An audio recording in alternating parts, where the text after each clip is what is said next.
Chapter 292. To come knocking for a fight 9. In fact, how could he have known that due to Su Luo being a space mage, her spirit aura was understated? If you were not at the peak and one of the most outstanding experts, you basically could not clearly see the strength of her spirit power. According to Lu Potion's strength, he was not strong enough to make out her spirit strength. Good, let's do this according to what His Highness said. Since this was a competition that was completely lacking in suspense, if he didn't take advantage of this, then Lu Patian felt as though this would be a wasted throwaway. However, who would carry 50,000 gold coins on them all the time? Lu Patian was an impatient person, so he took out a very dark bronze plaque from his chest pocket and passed it to Nangong Luyan. 50,000 gold coins will take too much time and effort. It's not necessary. The stuff on this piece of bronze plaque is worth some money. This elder will use it as collateral for that 50,000 gold coins. This piece of bronze plaque was. Nangong Luyan's eyes dropped down when he heard what was said. An astute expression rapidly passed through his fluid gaze. However, the speed was too fast, so no one else noticed it. Even Lu Patian, who stood opposite of him, wasn't able to catch it. Just because of this quick expression that he overlooked, Lu family's elder ancestor, in the near future, would hammer his chest non-stop because of this matter. He would also vomit blood, and for almost half a year, could not leave his bed. Right now, Lu family's elder ancestor still didn't know that he had arrived on the verge of misfortune. His face was disdainfully casting sidelong glances at Su Luo, completely disregarding this little waste material. Lu Qingfeng also thought this way. Su Luo very contemptuously shot a glance at that bronze plaque. With a frown she said, "What is this blackish stuff? Is it worth 50,000 gold coins? Could it really compare to my cyan-colored crystal stone?" Lu Elder's pair of bronze, bell-sized, large eyes glared at her indignantly denounced. "Loathsome young boy, since you won't bet your big daddy."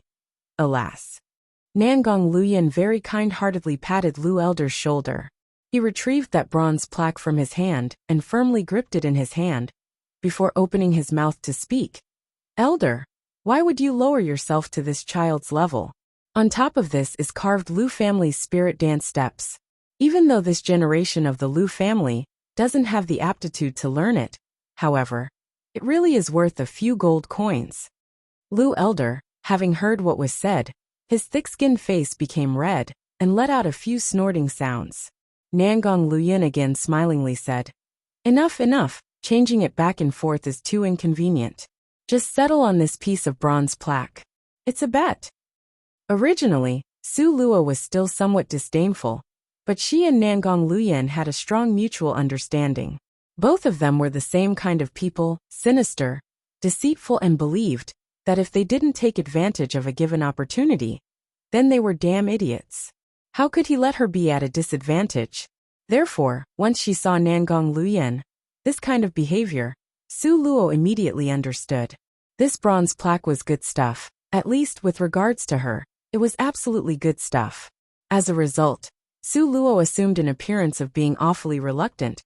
Okay, since His Highness Prince Jean guarantees it, then let's just bet on this piece of bronze plaque. At this moment, within Su Luo's space, the little divine dragon seemed to have sniffed the smell of treasure. Both of his forelegs were leaning forward on the space's wall, standing up erect, with his little paws slapping at the walls in her space, itching to fly out immediately. This little thing that was always coveting treasures, however, this also proved that that darkish bronze plaque was indeed good stuff.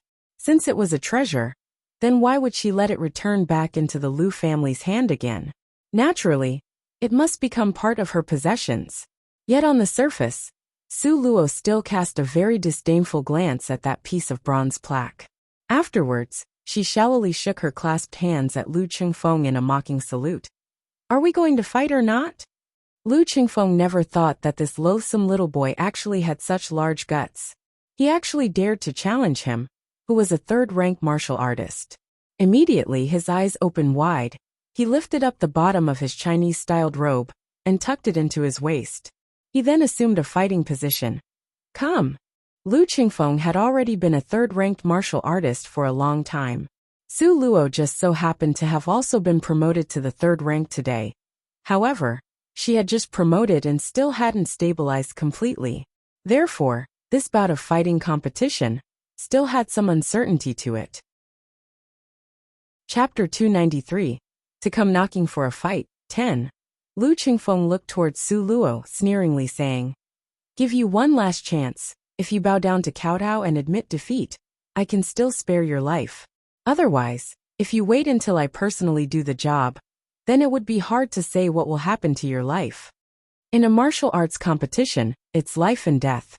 The second young master from Lu family, be careful, so as to avoid your head being removed from your body, while you are still jabbering on over there." How could Su Luo be a person who lost to others? Immediately she mocked back at him in a smart-mouthed manner. Lu Qingfeng sneered repeatedly, saying such a things as in a martial arts competition, it's life or death. Such a shameless, boastful, loathsome little boy.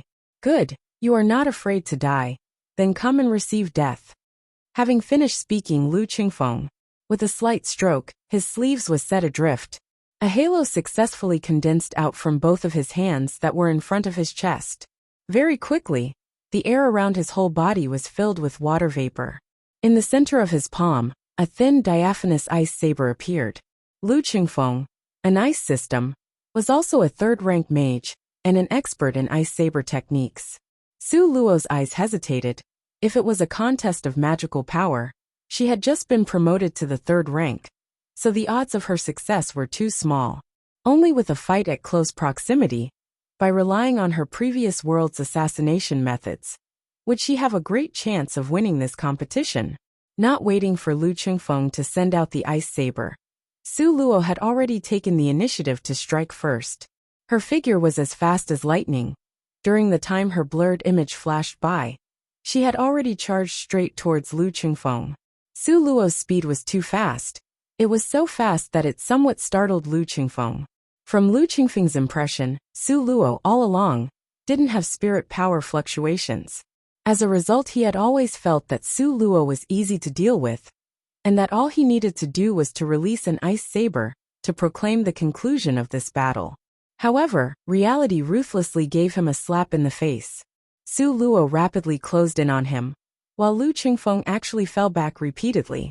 At this moment, it was not only Lu Qingfeng, even Lu Patian now was also frowning somewhat. He didn't expect that the little waste material of an opponent would actually have additional tricks. However, he was full of confidence in Lu Qingfeng. And at this moment, Su Luo was like in relentless shadow following after Lu Qingfeng. This was because only a fight in close proximity would her odds of success be great. It was where she would be able to create an opportunity to win. Before, when Lu Qingfeng fell back, it was a subconscious movement on his part. Nevertheless, immediately after, he recovered his senses. The opponent had merely taken advantage of his speed to rush over. A useless person with only speed and no spirit power. What did he have to fear? Having thought of this, Lu Qingfeng coldly snorted. Not knowing the immensity of heaven and earth, you really think I am afraid of you? Before he had even finished speaking, a row of 3 blades of ice sabers launched from his hand towards Su Luo's forehead. The ice sabers glittered like frost and snow, moving as fast as light, and were 10 times sharper than the sharpest sword. The 3 blades of ice sabers were arranged like the Chinese character, 1 above and 2 below. Due to their speed being too fast, they issued zing, zing sounds that split the air. 2 blades of ice sabers flew towards Su Luo's eyes. The top blade of ice saber shot straight towards Su Luo's vital point between her eyebrows. The distance between the two was very close, and the ice saber had an ice-cold aura of death. It had a heavy force. If pierced by it, you would be blinded and promptly die on the spot. Just at this critical moment, from Su Luo's feet upwards, she curved gracefully into the shape of a bow. Her figure suddenly shortened by a chunk. Those 3 razor-sharp sabers grazed very close to Su Luo's cheek as they passed. Without waiting for Su Luo to recover, another 5 blades of ice sabers appeared within Lu Qingfeng's hand. Each of them glittered like frost and snow, full of awe-inspiring desire to commit murder. You were able to avoid it the first time. Let's see how you'll avoid it the second time. Lu Qingfeng's disorderly hair flew up, a deranged killing intent appearing in his eyes. Ice Saber technique launch. Immediately, the air seemed to be confined by a gust of formless cold air. Whoosh! 5 blades of thin and diaphanous ice sabers flashed by like white rays of light.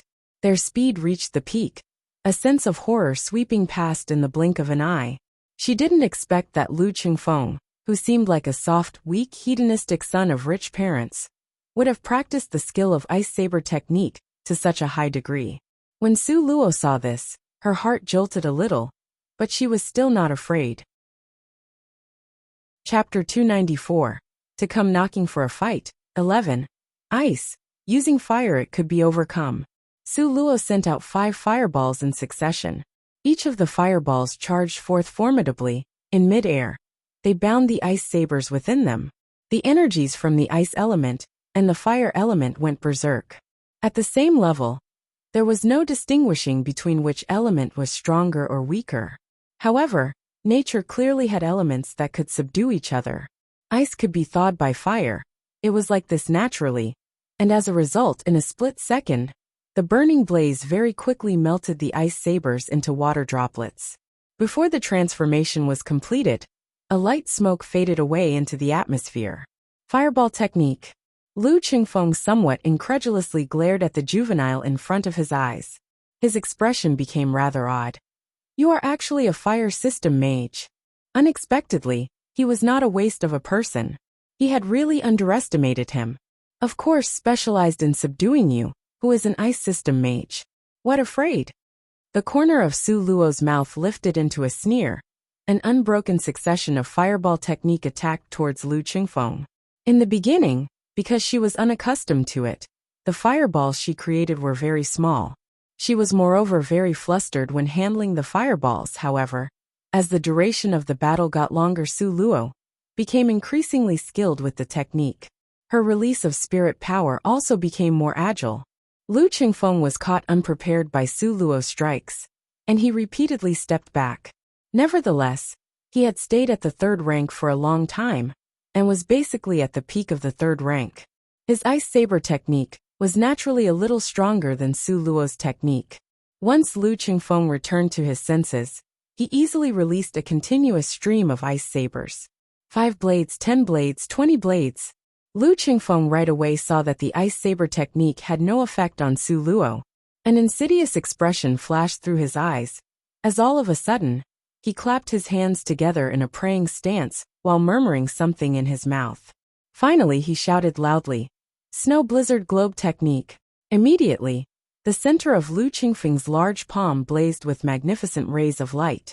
An enormous snowball arose at this opportune time, and suddenly smashed directly towards Su Luo. The snowball was unsurpassably massive, and its surface seemed to be throbbing with spirit rays, extremely dazzling and almost made it impossible for people to open their eyes. It carried an ice-cold, bone-chilling frigidness that allowed people to imagine just how powerful this palm strike was. However, if you were crushed by that snowball, it was certain that not even your skeleton would be left behind. The Snow Blizzard Globe technique required an enormous amount of spirit power. After Lu Qingfeng released this technique, the spirit power inside his body would be on the brink of being exhausted. Regardless, he didn't regret it even a little bit, because he firmly believed that the huge snowball, with its absolute dominance, would crush his opponent. It would definitely crush his opponent into a meat patty. Su Luo's mind was slightly shocked. It was very evident that the little fireballs were already incapable of blocking the Snow Blizzard Globe technique. And also right now, she simply could not condense out such a large fireball technique to combat her opponent's technique. Must she accept being defeated in this way? Certainly not. When had she, Su Luo, ever conceded defeat? The fire element system was merely one portion of her strength.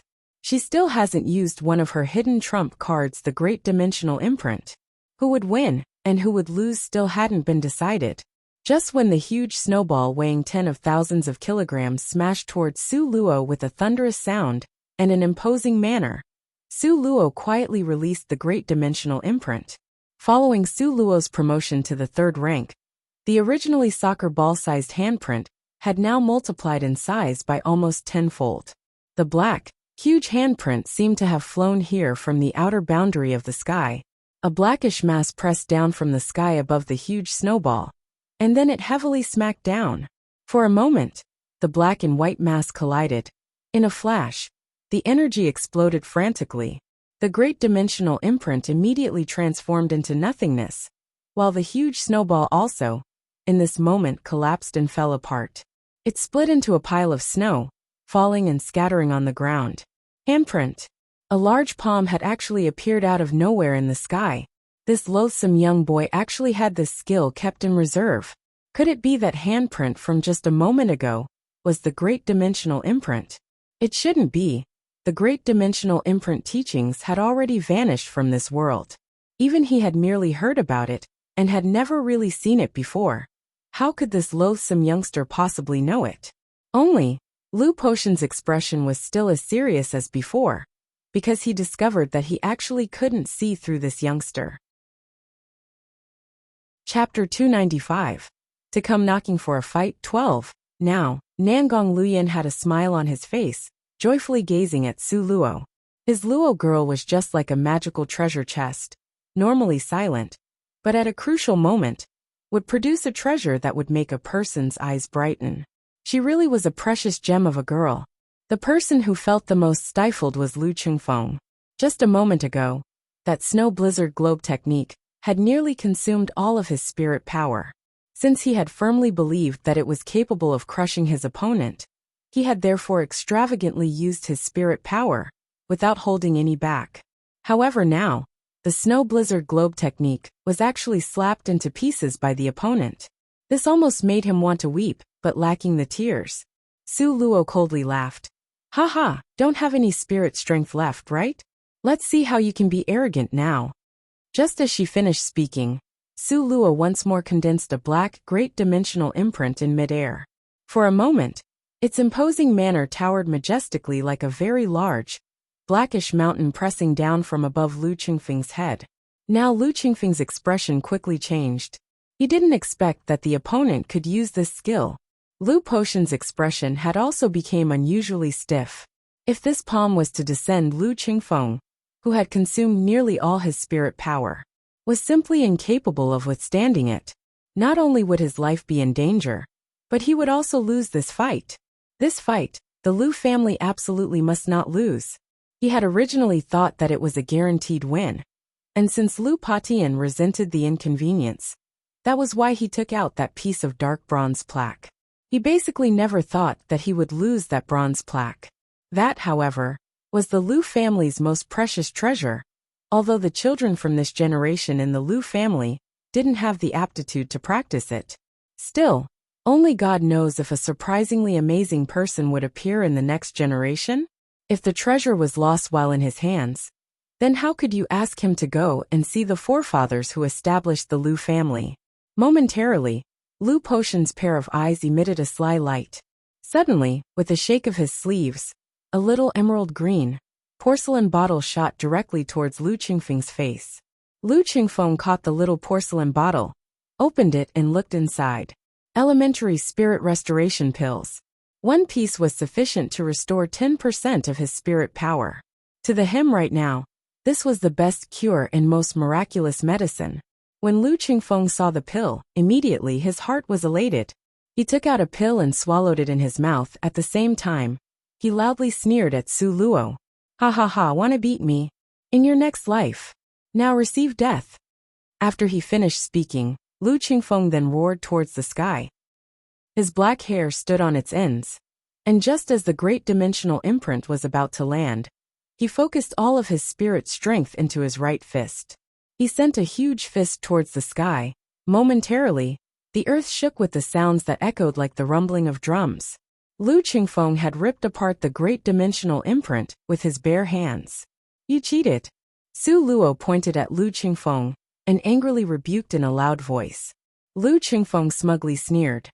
During a fight, having the support of a spirit pet and using a panacea pill has always been reasonable and fair.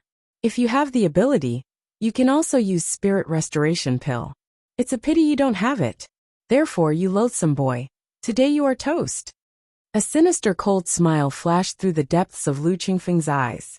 Just now, his elder grandfather had given him a porcelain bottle, and he had gauged that there were around 5 pills.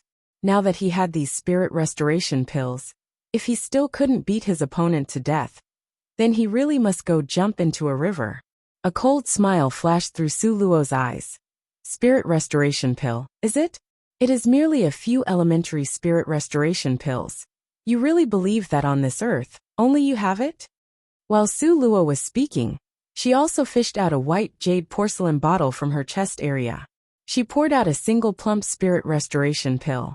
Ha ha ha, seeing the spirit restoration pill lying in the center of Su Luo's palm, Lu Qingfeng uncontrollably started to laugh uproariously.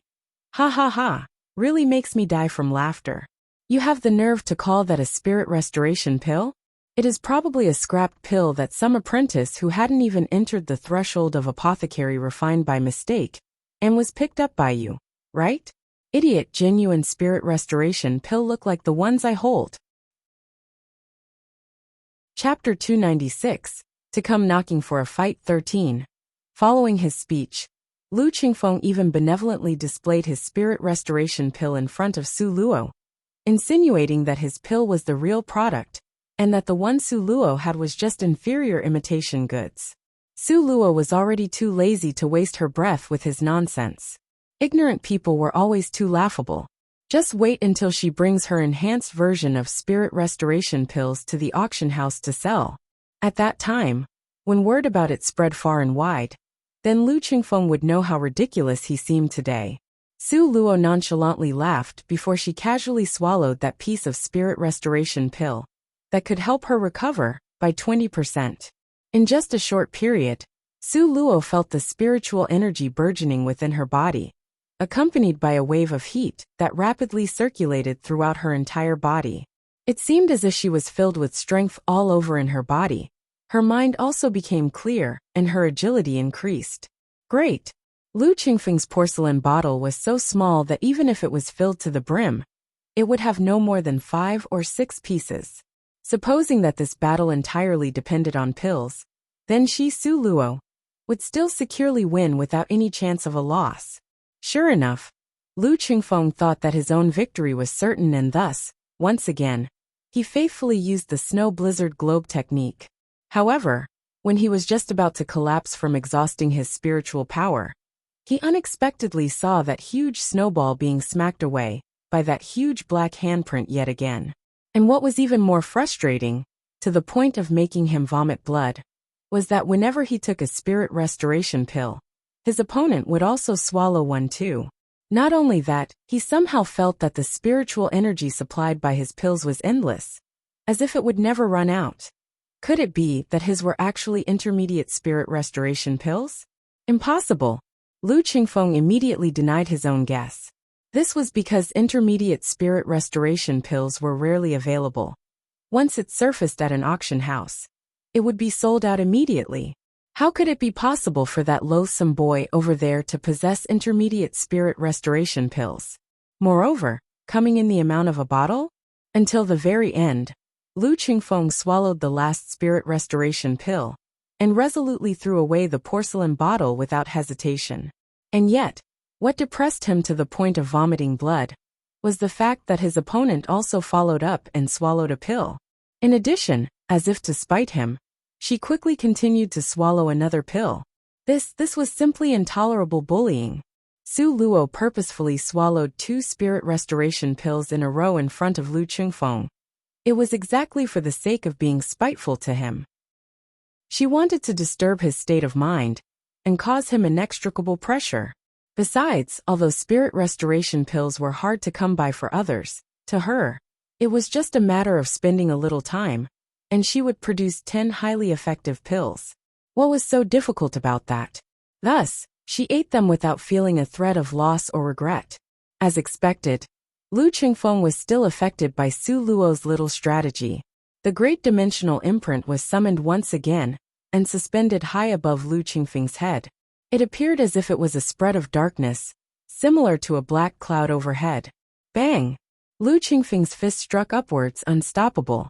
The vast black handprint was immediately shaken apart by him, suddenly transforming into nothingness. However, Su Luo immediately fired multiple large fireballs, harassing Lu Qingfeng until he could not dodge them. At the same time, she launched a huge handprint with a thundering force weighing tens of thousands kilograms towards Lu Qingfeng's back. This great dimensional imprint was summoned with all of Su Luo's spiritual energy. It pierced through the air. Its vigorous momentum alone could make people's hearts and bodies jump in alarm. Again, it's a handprint, and yet another handprint. Don't you know anything else other than big handprints? Lu Qingfeng was simply about to be angered to death by Su Luo. The opponent was like a rookie, who had just learnt how to cultivate. It was just either summoning the huge handprint or large fireball over and over. If it was scattered, she would gather it again. Once it was gathered, it then got scattered again, and this repeated over and over. But damn it! This huge handprint had nearly forced him into desperate straits, with no way to retreat in sight. In fact, Su Luo's battle techniques were really so few to the point of being pitiful. Besides knowing the great dimensional imprint, she truly had only this one other move. Chapter 297. To Come Knocking for a Fight 14. The great dimensional imprint was number 1 in smashing. She only knew how to smash. But stupid methods also had their stupid advantages.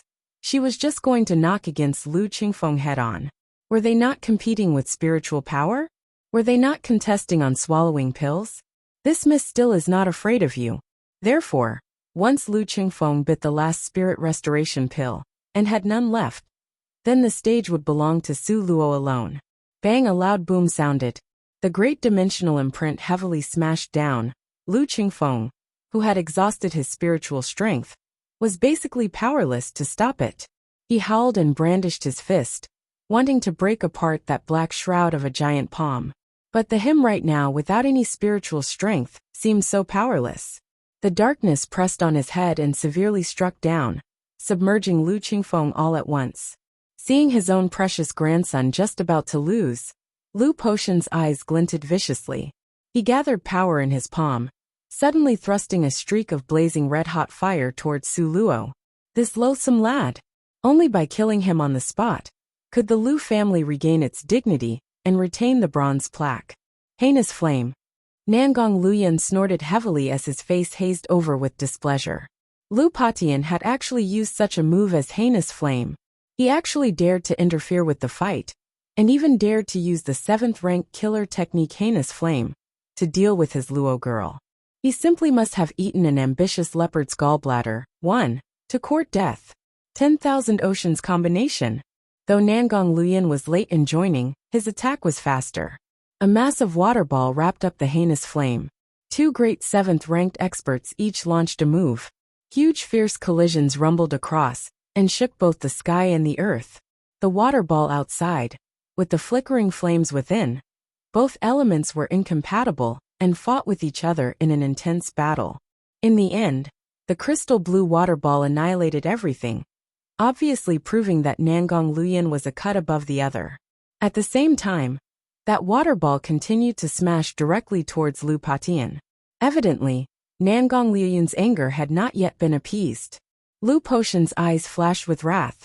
He never would have expected that the young Highness Prince Jean was actually already a 7th rank expert. That's right. In order to annihilate his heinous flame, then, his 10,000 oceans combination must also be 7th rank.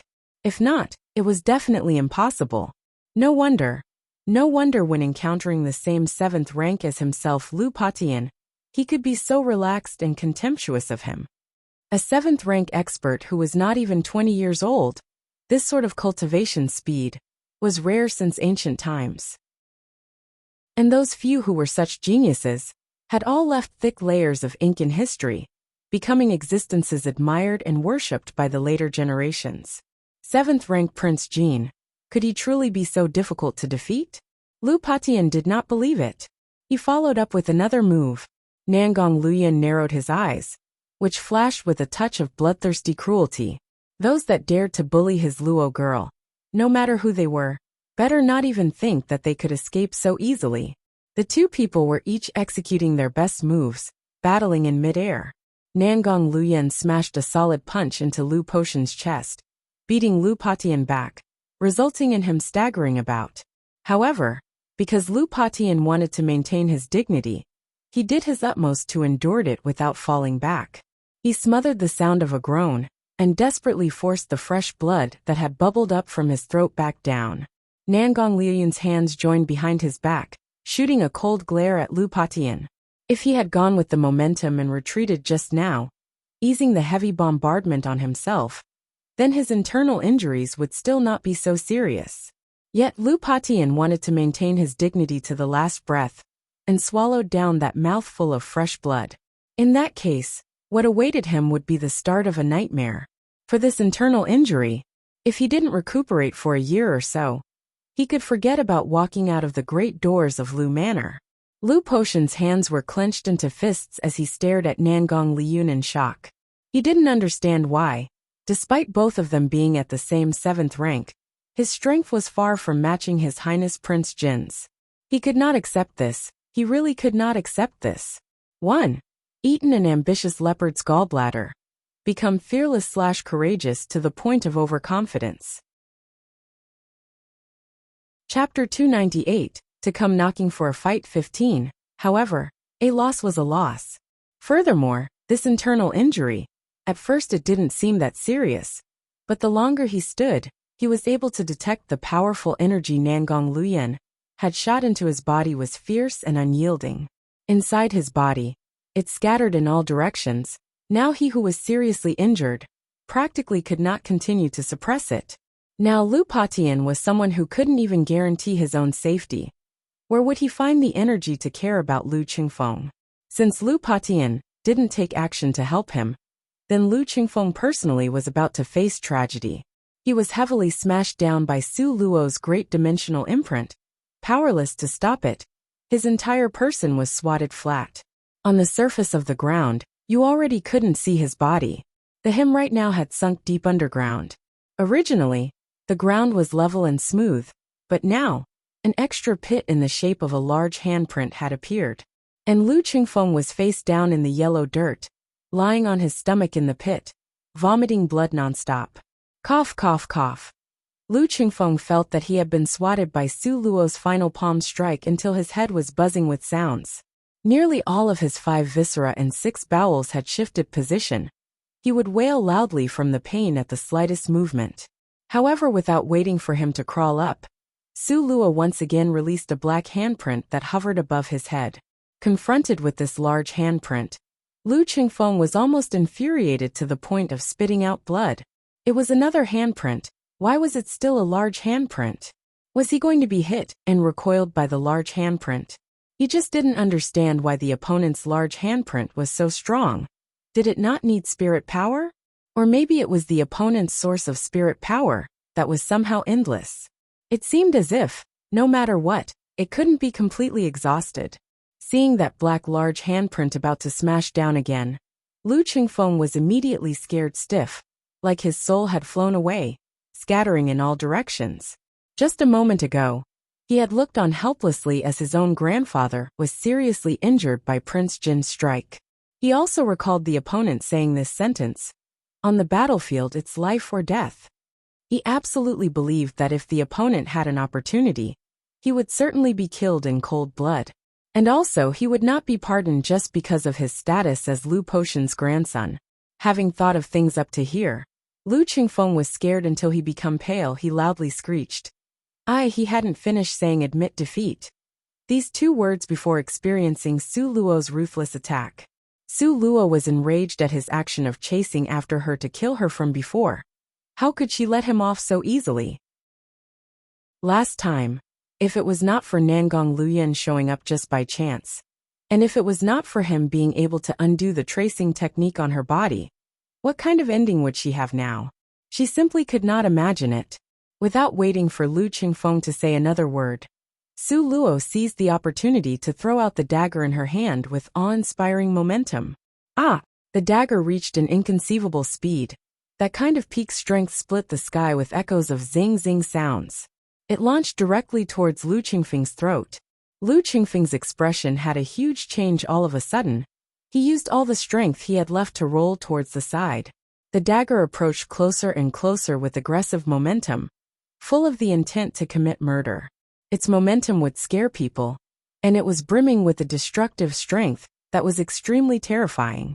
Heavens, the opponent simply just wanted to kill him. Lu Qingfeng's heart was frightened. He did his utmost to jump, so as to avoid that dagger's attack. However, the dagger that could cut through iron like it was mud ended up entering his arm. It severed his left hand below the wrist. Ah! A bitter and pain-filled roar came from Lu Qingfeng's mouth. He was rolling around in the bottom of the pit, suffering from extreme pain. His face, body, and hands were without exception covered in fresh blood. His wrist was still spraying out blood unceasingly. It seemed extremely frightening to the people watching. Lu Potion's pair of eyes was like gale-force winds and torrential rain, as cruel and vengeful as a wild beast. He tenaciously stared at Su Luo, wishing he could kill her immediately. However, the corner of Su Luo's mouth only lifted into an ice-cold smile as she indifferently said, "The fight hasn't ended yet." Even before she finished speaking, she once again released another extremely powerful black handprint that everyone was familiar with over Lu Qingfeng's head. Chapter 299, To Come Knocking for a Fight, 16. Humph, it was merely a wrist, that's all. Compared to those things that Lu Qingfeng did, her methods were still considered fairly light. But this was also good. Lu Ruohua's right hand had been cut off while Lu Qingfeng's left hand was cut off. The pair of siblings together lost one right and one left hand. Seemed like the same family. Together they are complete. Lu Qingfeng had already been scared out of his mind by Su Luo's black large handprint. Now he was so scared that he screeched loudly, "I concede! I concede! I concede! Stop! Quickly stop!" Along with his tragic cries, his mucus and tears were both rolling down simultaneously. They were mixed with thin streams of blood. His whole person appeared disheveled and crazy, cutting a very sorry figure. He simply looked worse than a beggar. Lu Patian thought this was extremely humiliating and angrily roared at Lu Qingfeng, "Quickly stand up now." Afterwards, he turned around and glared at Nangong Luyan. His tone was harsh, using strong power to force down the heinous fire in his chest. "Your Highness, you also saw it." Lu Qingfeng's hand was severed at the wrist by that loathsome boy. What are you going to do about it? Faced with Lu Potion's aggressive questioning, Nangong Luyan still appeared unheeding. He calmly and with composure cast a glance at him in return, unhurriedly saying, "What to do?" "Humph. What is your Highness prepared to do? Don't tell me Lu Qingfeng's hand is cut off like this in vain?"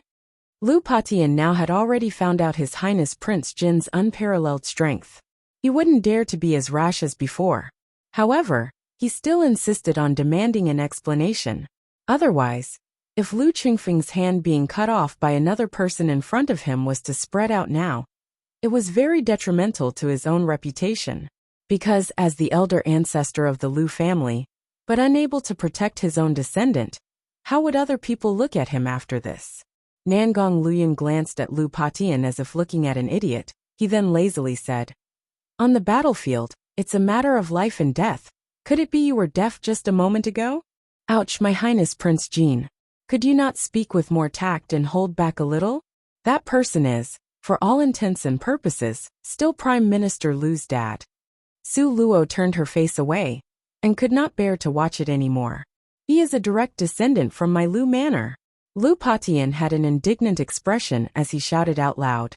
Nangong Luyan lazily let out a sigh and unhurriedly said, "Now, what he lost was merely only a minor thing such as a hand, nothing more. Why are you making a fuss about nothing? Nobody died yet. Besides, even if the person died on the battlefield, swords have no eyes. That is also a matter where nothing can be done." It was very clear, he planned to shield Su Luo until the end. Since that is the case, humph humph. Lu Patian was so infuriated that he laughed grimly repeatedly. "This matter will not be forgotten just like this. If you have the ability, this loathsome boy will never leave Prince Jin's royal manor. Otherwise, humph humph." Finished speaking, Lu Patian reached out to grab the dark bronze plaque that was placed on a tray. However, a thin and long fair hand was a step ahead of him in taking away that bronze plaque. "Your Highness."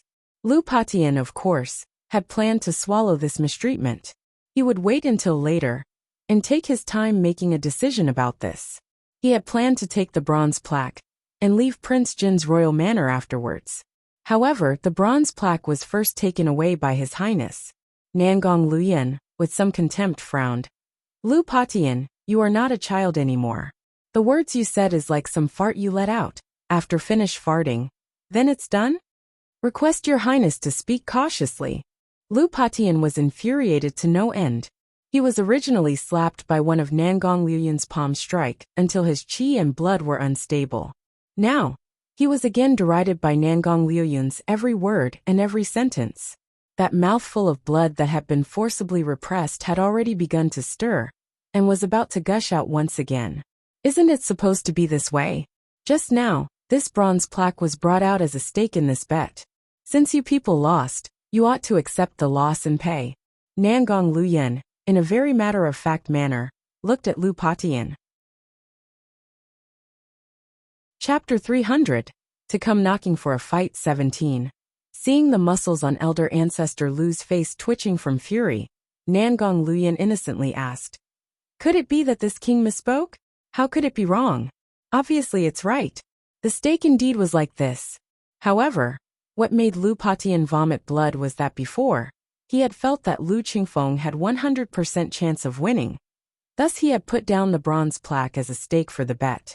In actuality, if that bronze plaque had ended up in the hands of an exceptionally talented genius, not to say 50,000 gold coins, even if at 500,000 gold coins, he would definitely buy it without blinking.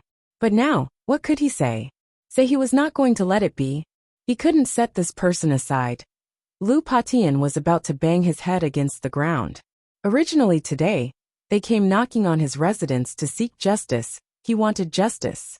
Before, he thought that even if he couldn't capture that thief, he could still demand back that cyan-colored crystal stone. But who would have anticipated that a grand 7th rank expert, in Prince Jin's royal manor, and in front of His Highness Prince Jin, was nothing but trash. He wasn't even worth a fart. Today, not even mentioning demanding back the cyan-colored crystal stone, he had just advanced to the 7th rank today, and should be overbearing and arrogant, but instead brought back a severe injury. Demons know when he would recover completely. His healthy grandson had his hand severed at the wrist by the opponent, yet he was powerless to prevent it. Moreover, he was also powerless to avenge it. In addition, that bronze plaque was a treasure passed on for generations in the Lu family, and like this, was lost in a bet by him. The more Lu Patian thought about it, the more frustrated and angry he felt. The more he thought about it, the deeper his hatred. It was to the point where he could no longer hold it in, and spit out a mouthful of blood. Grandpa Lu Qingfeng, with great difficulty, stopped the bleeding from his wrist. He had just raised his head when he witnessed his household see stabilizing divine needle, the most respected elder, throwing up blood non-stop. He was so frightened that his face turned pale, and he flew over. Now Lu Patian wished he could throttle this rotten child Lu Qingfeng to death. If he hadn't coveted that cyan-colored crystal stone and lied in front of him, everything that happened today would not have occurred. Most definitely not. In fact, Lu Patian also did not want to think that if he himself hadn't lusted after that cyan-colored crystal stone, all this would not have happened. Grandpa faced with Lu Potion's fiendish pair of eyes. Lu Qingfeng was nearly scared out of his mind. He could almost foresee in the future, at Lu Manor, there was no place for him to stand and establish himself. Get lost.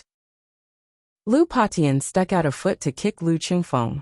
When Lu Qingfeng was kicked flying, at the same time, Lu Patian once again couldn't suppress it, and another mouthful of blood gushed out from his mouth. The floor was now covered in blood. All of the bloodstains were contributed by the Lu family's pair of grandfather and grandson. Su Luo frowned. Wasn't the smell of blood too strong? The odor really didn't smell that good. Nangong Luyan impatiently held his nose. Guards come, quickly drag them away. Yes. Prince Jin's royal manor's guards, who had already been standing on the side, approached and dragged the pair of grandfather and grandson pair from Lu household away. The grand and stately Prime Minister Lu's father, a majestic and stately 7th rank expert, in this sorry and pitiful manner, left the field. It was truly sad, pathetic and lamentable. As a result, Lu family's grandfather and grandson had come aggressively, but left with their whole body spraying out blood. This morning, when the Lu family's pair of grandfather and grandson came, they had made a ruckus. This therefore caused the surrounding people to watch on the side. The crowd of people standing in a circle, watching naturally wouldn't dare to enter Prince Jin's royal manor. However, they succeeded in surrounding the perimeter of Prince Jin's royal manor, waiting to watch a good play. This matter was still allowed. Before Lu Qingfeng entered, he had flaunted loudly, showing off that his grandfather Lu Patian was a magnificent and grand 7th rank expert. His strength, in comparison, had already surpassed His Highness Prince Jin's in every way. Thus, the surrounding crowd of people were all very curious. They were all guessing as to the result of Lu elder ancestor entering this way, whether he would win or lose. Chapter 301. Returning to Su Manor 1. There were actually people who took out a dish to start betting on His Highness Prince Jin and the 7th rank Lu elder ancestor from Lu family, to see who would win and who would lose. On account of His Highness Prince Jin's many years' prestige, and being a super gifted genius fame, the overwhelming majority of people bet that His Highness Prince Jin would win.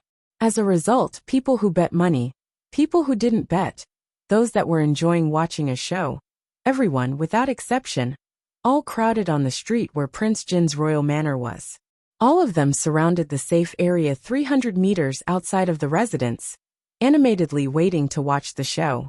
Sure enough, as they had expected, not long after, the elder ancestor from the Lu family, who had come to the gate in a rage, ready to go all out in a battle, was unexpectedly carried by people and thrown out.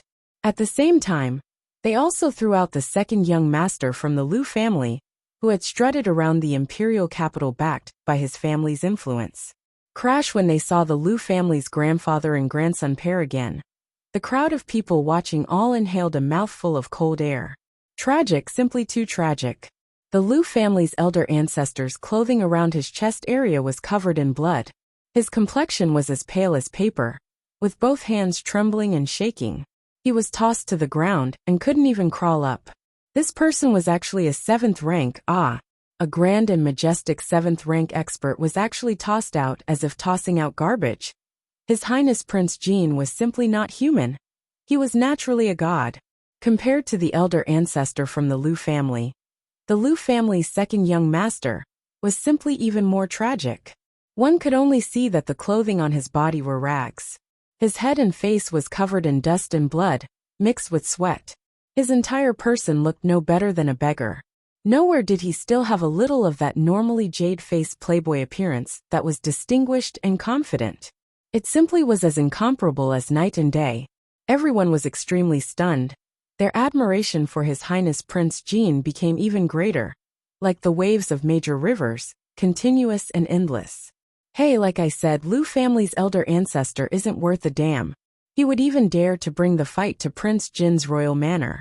Haha, see this time, wasn't he thrown out? That's right. That second Lu young master, just a moment ago, was still boasting by saying that his grandfather had broken through to the 7th rank. Why is it the 7th rank seems so weak? Perhaps he was only talking big? Ha ha ha, maybe he wasn't bragging. Can't say for sure if that Lu family's elder ancestor is indeed a 7th rank. The only thing that can be proven is that His Highness Prince Jin has formidable strength that is unsurpassed.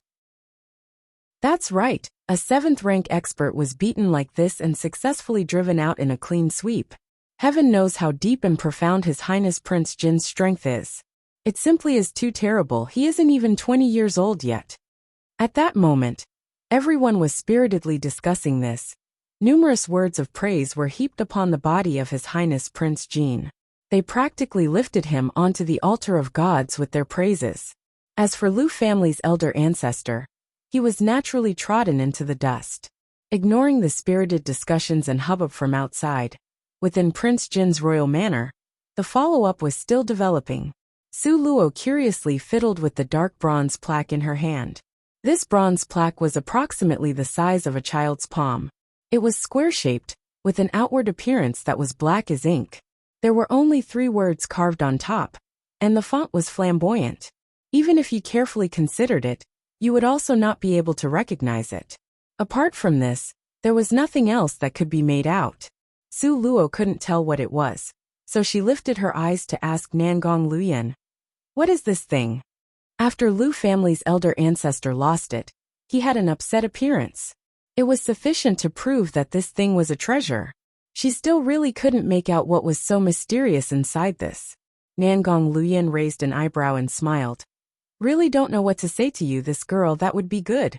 Yesterday, you refined spirit restoration pills that are comparable to intermediate levels medicinal pill.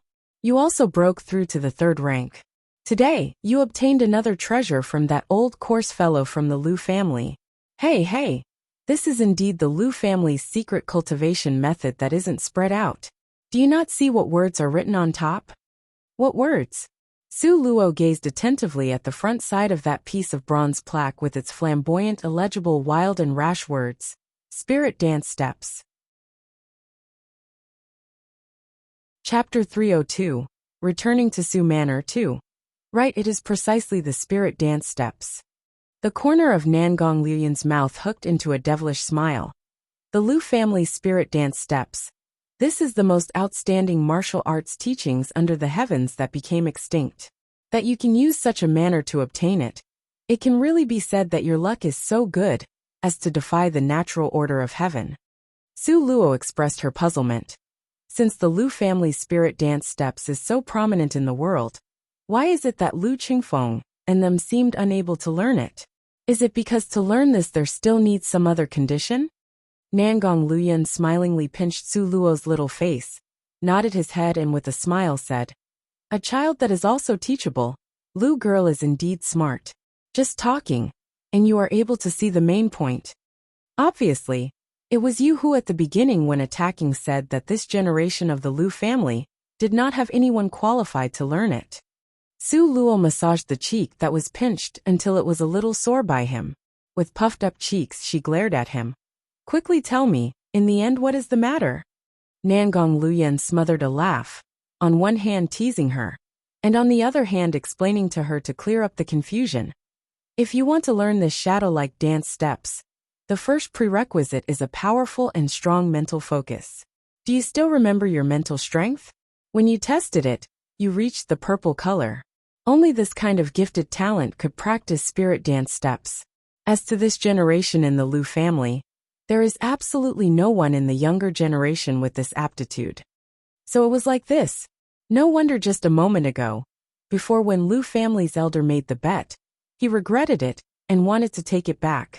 As a result, he was conned by you and stopped." Su Luo smiled very proudly and flipped a glance at him. "You such a two-faced, sinister guy. Since the beginning, you were scheming against them. Their old man also does not have it easy in life." Nangong Luyan was hooked by Su Luo's glance until he was head over heels infatuated. He grabbed and held Su Luo in his arms and started to laugh heartily. "No better or worse than you, Luo girl, even though I do not know the reason. But didn't you still assist and pretend together with this king? Who else would have this kind of rapport with you? How about Lu girl just marry this king now?" Wishful thinking. Su Luo let out 2 snorts and pushed him away. Now that the Lu family's grandfather and grandson pair have been carried out, those people that were lying in secret waiting to ambush outside the residence should also have withdrawn, right? Nangong Luyan noncommittally let out a hum. "I have already gone out for a few days, and still don't know what is happening in Su Manor. I ought to go back and have a look." Su Luo somewhat helplessly sighed and said, "Really hope that there wasn't an accident." Humph. Once he heard that Su Luo wanted to go back, Nangong Liuyun's entire face was unhappy. With a disagreeable expression, he turned his face away. "What are you doing?" Su Luo impatiently pinched his cheek. This guy who looked very outstanding and formidable. Why was it that sometimes he would seem so childish? She helplessly said, "For no cause or reason. Why are you getting angry? You really look very childish. Okay, stop being mad." "Then you must not go back." Nangong Luyan grabbed her hand and pulled it to a stop. His pitch-black eyes fixed their gaze on her. His eyes had an expression full of hope and strong expectations. Not mentioning what Su Luo felt. Now the servants in Prince Jin's residence that were standing below, collectively, simply all of them seemed to be swept by the wind into disarray. Heavens, ahahaha. Was this person really their brilliant, with amazing martial arts and insufferably arrogant, His Highness Prince Jin? This acting like a spoiled child, rolling around, pretending to feel wronged and acting cute little appearance, clearly was like a brat asking for candy to eat from an adult. Don't you think? Compared to the Prince Jin like this, they were even more used to that at the slightest thing would cut off a person's limb. Blood flowing thick like a hurricane type of His Highness Prince Jin. Don't you think so too? A crowd of people, with their eyes wide open, all freakishly stared at Nangong Luoyan. They were itching to throw themselves up there and check to see if their family's highness had been switched with another person. Su Luo was a more sensitive person. All at once, she was able to perceive the peculiar light in the servant's gaze. She recalled that right now, they were in a public place with numerous people present. She casually feigned a light cough. Nangong Luoyan, you are His Highness Prince Jin, however. What about your image? Chapter 303. Returning to Su Manor 3. Why was it that this guy didn't appreciate her good intentions even a bit, and instead directly pounced on her and embraced her? He even leaned close and breathed into her ear, spurting out hot fervent breaths while leisurely saying, "Ever since I meet you, my image had left home. Do you want to find it and bring it back?" Su Luo was simply speechless to an extreme point. She somewhat flusteredly pushed Nangong Luoyan away. "A lot of people are watching for my benefit. You should act more decent. Don't ruin my pure reputation." In the future, she still wanted to marry and be someone's woman in the traditional role of a good wife. Nangong Luoyan was like a scoundrel sticking to her body. No matter how she pushed, his body would not move a jot. The strength of his arms were as powerful as an iron clamp.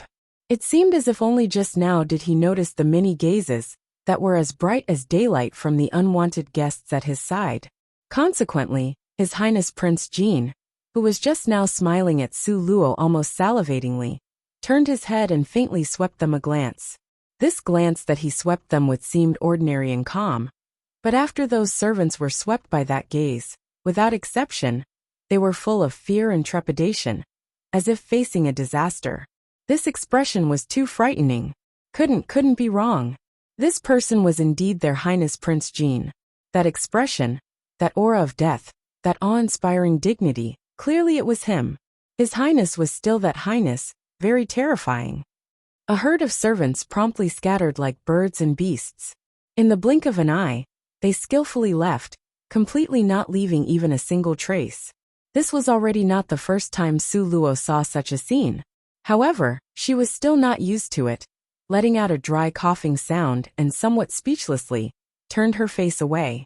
Who knew that now, Nangong Luoyan would actually fawningly pull at her sleeves while trying to win her favor. His face had a smiling expression with a wheedling undertone. "Well, now that the idling people etc. have all cleared out, can we continue?" "Continue what?" Su Luo expressed her confusion. "You lied to me." God knows why Nangong Luoyan would glare at her, with a face full of accusation and hidden bitterness. That little appearance was simply adorable to the extreme. "What did I lie to you about?" Su Luo blinked innocently towards him. Such a huge reaction from this guy. People who didn't understand would have the impression that she had ruined his purity. Nangong Luoyan let out two hump sounds, saying resentfully and accusingly, "Just now, you had obviously disliked the offending stares of many people, thus were unwilling to be affectionate towards this king. Now that the people have all left, why haven't you come over quickly to kiss this king yet?" 3 black lines appeared on Su Luo's forehead. This person was young, but he should not be this childish. He was still a prince. She just knew that Nangong Luoyan, this guy, didn't have a bottom line. If you took him seriously, you would lose. "Enough, not going to play with you now, I want to go home." Su Luo fiercely sucked in a deep breath. She constrained the fire in her chest and said it with a deadpan expression. Nangong Luoyan saw that Su Luo had already decided to go back. He could only pull at her sleeves. "This king will accompany you and go back together, okay?" "Don't, by all means don't." Su Luo made a quick decision and declined right away. If you and I go back together, what would it be regarded as? Everyone would think that the married-off daughter had returned home. This absolutely definitely must not be done. If it was done like this, the consequences would certainly be grave. This was also out of the question. That was also met with refusal. The hidden bitterness in Nangong Liuyun's eyes was becoming increasingly obvious. He spread open a pair of vivid and bright eyes like peach blossoms, not speaking a word. Just like this, he looked at Su Luo. Always watching continuously, watching until Su Luo's scalp felt numb. I will return first. You do as you see fit. As long as it doesn't affect me, then it's good. Before she finally slipped away, Su Luo, in the end, still threw out such ambiguous words. However, Su Luo did not know that just because of these ambiguous words, Nangong Luyun was about to bring her what kind of pleasant surprise. If she knew, very likely, she would ruthlessly tie up Nangong Luyun and not let him take a step out of Prince Jin's royal manor, okay? Chapter 304. Returning to Su Manor 4. Su Luo washed off her disguise and changed back into what she normally wore every day. She quietly, and without rest, slipped back into Su Manor. Seeing Su Manor's current condition, Su Luo couldn't help but to suck in a breath of cold air. She hadn't left for that long. Counting with her fingers, it was only one night and nothing more. However, wasn't Su Manor's change rather too large? Originally, Su Manor had a towering, majestic and luxurious atmosphere.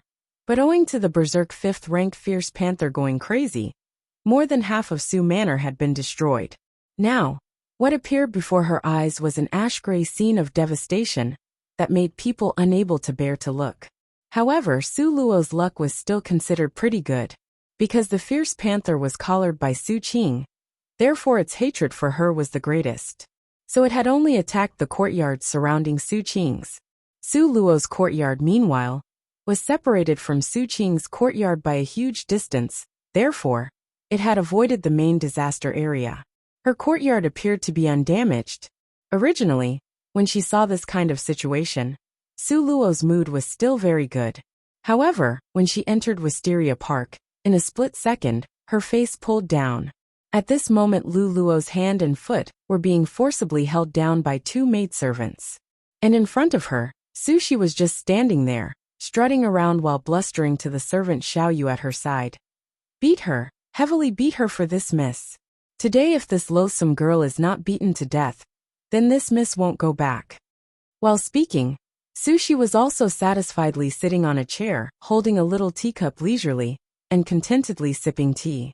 As she listened to the crisp and melodious sounds produced from Lu Luo being slapped, her mood became even better. It seemed that her face was simply glowing, and she was even leisurely crooning a little song. When Su Luo took a step to walk into her courtyard, the first thing she heard was the sound of Lu Luo being slapped. Her long, shapely eyebrows wrinkled slightly, as she coldly shouted, "Stay your hands!" Seeing that Su Luo had appeared, Su Shi seemed to be somewhat surprised.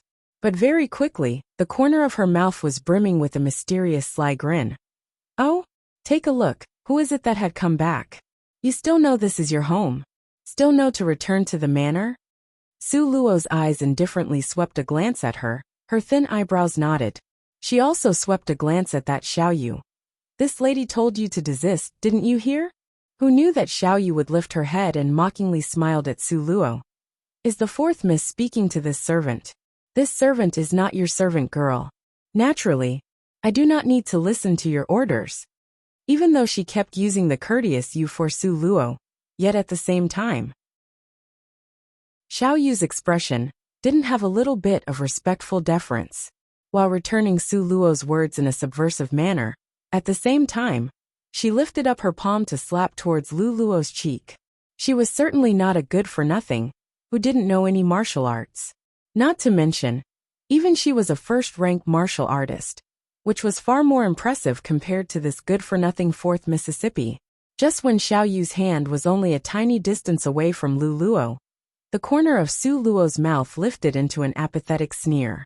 Not knowing how she moved, one could only the brutal afterimage of a leg float pass. Then afterwards, was only a violent blood-curdling shriek that came from Xiao Yu's mouth. At this moment, the Xiao Yu who hadn't had time to react was kicked flying by Su Luo. After that, her back heavily smashed on top of the wall.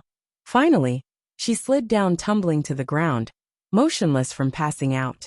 Momentarily, almost everyone stared at Su Luo with an incredulous expression. With a kind of expression like seeing a ghost, they appallingly staring at her. Their eyes were open wide into huge circles. Wasn't Su Luo a good-for-nothing? Wasn't it that she didn't have a little bit of cultivation strength? When all was said and done, how did she accomplish this? How could she directly kick a first-rank Xiao Yu flying and unconscious? Was this still a good-for-nothing? Su Shi's reaction was the largest. First she stared blankly, then a sinister expression flashed through her eyes, and she angrily ranted. Su Luo, you slut! You dare to hit my servant girl? I will kill you! Hardly finished speaking, Su Shi directly slapped towards Su Luo with her palm. Chapter 305. Returning to Su Manor 5.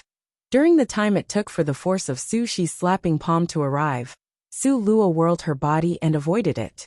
She nimbly circled around to Su Shi's back and severely kicked at her tender, charming and plump buttocks. The matter happened so unexpectedly, Su Shi was completely unguarded. This being kicked by Su Luo like this, thanks to the effect from gravity, her entire body facing forward abruptly dashed forth.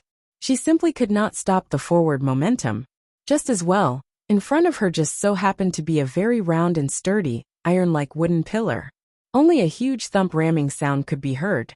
Su Shi's head had close contact with the iron-like wooden pillar. Her entire head was pasted onto that pillar. Such an enormous force of impact slammed her whole head, until it was dazed and confused. For a long while, she couldn't recover her senses, because she was knocked stupid. When the surrounding flunkies and servant girls saw this scene, they were all stupefied. Each and every one of them had a dumbstruck expression as they looked at Su Luo. Then once again, they turned around to shockingly stare at Su Shi, who had almost fainted from the pain of the collision. Didn't the fifth miss a few days ago just say that she had been promoted to the third rank? But how could she be so easily kicked flying by the legendary good-for-nothing fourth miss? This world was too crazy, too chaotic. Su Shi returned to her senses with great difficulty. She threw off the dizziness in her brain, and turned around to look at Su Luo with a stupid expression. Very quickly, her expression recovered, and she covered her sore forehead. In her eyes burned a raging inferno. Su Luo, you slut! You actually dare to kick me! Simply courting death. Su Shi's fury soared. Basically, she hadn't realized where was the unreasonableness in being kicked flying by a good-for-nothing. Shortly after, one could see her palm slapping towards Su Luo's face. Su Shi's full strength was in this strike. Her palm's strength was so powerful that it scared people. At this very moment, a contemptuous smile appeared on Su Luo's mouth. She didn't dodge nor avoid it, and her right hand was firmly clenched into a fist. Under everyone's astonished gaze, her fist met the force of Su Shi's palm head-on, connecting and joining together. The fist and palm intersected, producing a violent hitting sound. Afterwards, what astonished everyone was that originally, they thought that Su Luo would be slapped flying by Su Shi. But instead, she was able to receive that palm strike while firmly standing her ground. Su Luo steadily stood in her original place, in contrast to Su Shi who had retreated back 7 continuous steps with thump, thump, thump sounds. Such an intense contrast in power made Su Shi immediately stupefied. No matter what, she didn't believe that this good-for-nothing was actually able to receive the power of her palm strike. In addition, she was able to send her retreating from the aftershock. She could clearly sense the surging spirit power within Su Luo's body. How was this possible? She was undoubtedly a good-for-nothing. For so many years, she had never cultivated. How could it be possible that all of a sudden, she would surpass her, this young gifted genius? This was impossible. Su Shi's eyes were full of disbelief, angry thoughts flashing across her ashen face. She gnashed her teeth and repeatedly humphed. Even if you, Su Luo, was not a good-for-nothing, so what? Even if you have also reached the third rank, don't even think about fighting with me, Su Shi. Netherworld sword. Soon after, Sushi burst out with a shout. From her sleeves appeared the handle of a flexible sword. The light seemed to flow and shine on top of the sword, and like a ray of light, it ruthlessly thrust towards Su Luo's throat. On account of having been defeated by Su Luo twice already, Sushi had a sense of crisis that she had never felt before. Now her heart already had killing intent towards Su Luo. Netherworld sword is the Miss's most accomplished skill. This time, the fourth Miss is screwed. Having regained consciousness, Xiaoyu had her hand protecting her chest and sat leaning against the wall. She watched the fight in front of her, looking at Su Luo with vicious rays of light bursting from her eyes. The Netherworld sword divided into two, then the two subdivided into four. When it reached Su Luo's throat, it had already divided into 8 sharp blades. The 8 sharp blades formed into a circle, with the head of the blades pointing straight at all the vital points on Su Luo's body. Chapter 306. Returning to Su Manor 6. Su Luo's gaze was cold and calm as she watched those 8 cold double-edged swords quickly fly towards her. Even though Sushi's Netherworld sword technique's prestige was great, and had a flourishing style with an extremely fast speed, but in Su Luo's eyes, it seemed full of mistakes. To Su Luo, its speed was slow, like a replay in slow motion. A ridiculing smile appeared in Su Luo's eyes. A third-rank Sushi. If it was a few days ago, she would have had to use assassin methods if she was to defeat her. But now, too bad. She had also been promoted to the 3rd rank. 3rd rank versus 3rd rank. She was even capable of defeating Lu Chengfeng. Why would she fear a very minor person like Sushi? The corner of Su Luo's mouth hooked up slightly. Not holding back any longer, she condensed 8 small fireballs that wrapped up all the sharp blades. Boom! Boom! Boom! The small fireballs crashed into the double-edged blades. The double-edged blades that were originally illusionary were now made formless, leaving behind only that cold sword heading straight for Su Luo's throat. Su Luo threw out her dagger that could cut through iron like mud. The dagger shot towards that sharp sword, and both weapons met in midair. Immediately, there was a burst of fireworks, with lightning sounds echoing endlessly. Soon after, the dagger that was currently winning pierced through the sharp sword and ruthlessly stabbed towards Sushi's throat. Seeing that hellish-looking dagger rapidly approaching, a panicked expression flashed through Sushi's eyes. She was overwhelmed with terror as she became aware of an aura of death sweeping towards her own throat. It seemed as if she saw the silhouette of the death god. With the dagger getting closer, the terror in Sushi's eyes became increasingly clearer. She even forgot to dodge it. Just at this critical moment of life and death, a gold coin shot swiftly towards the dagger. One could only hear a crisp whiz sound. The dagger collided with the gold coin, and it shook a few times before finally falling to the ground powerlessly. However, before it could fall to the ground, it ended up in Su Luo's hand. Second older sister. Sushi turned her head around, seeing the beautiful image of that woman appear. Immediately, her face was full of jubilation. Holding her arms, she was practically crying tears of joy. When the surrounding servants saw Su Qing's arrival, all of their expressions changed. Their eyes held reverence, but they shrinked their bodies, moving backwards to avoid her, praying they could evade Su Qing's line of sight.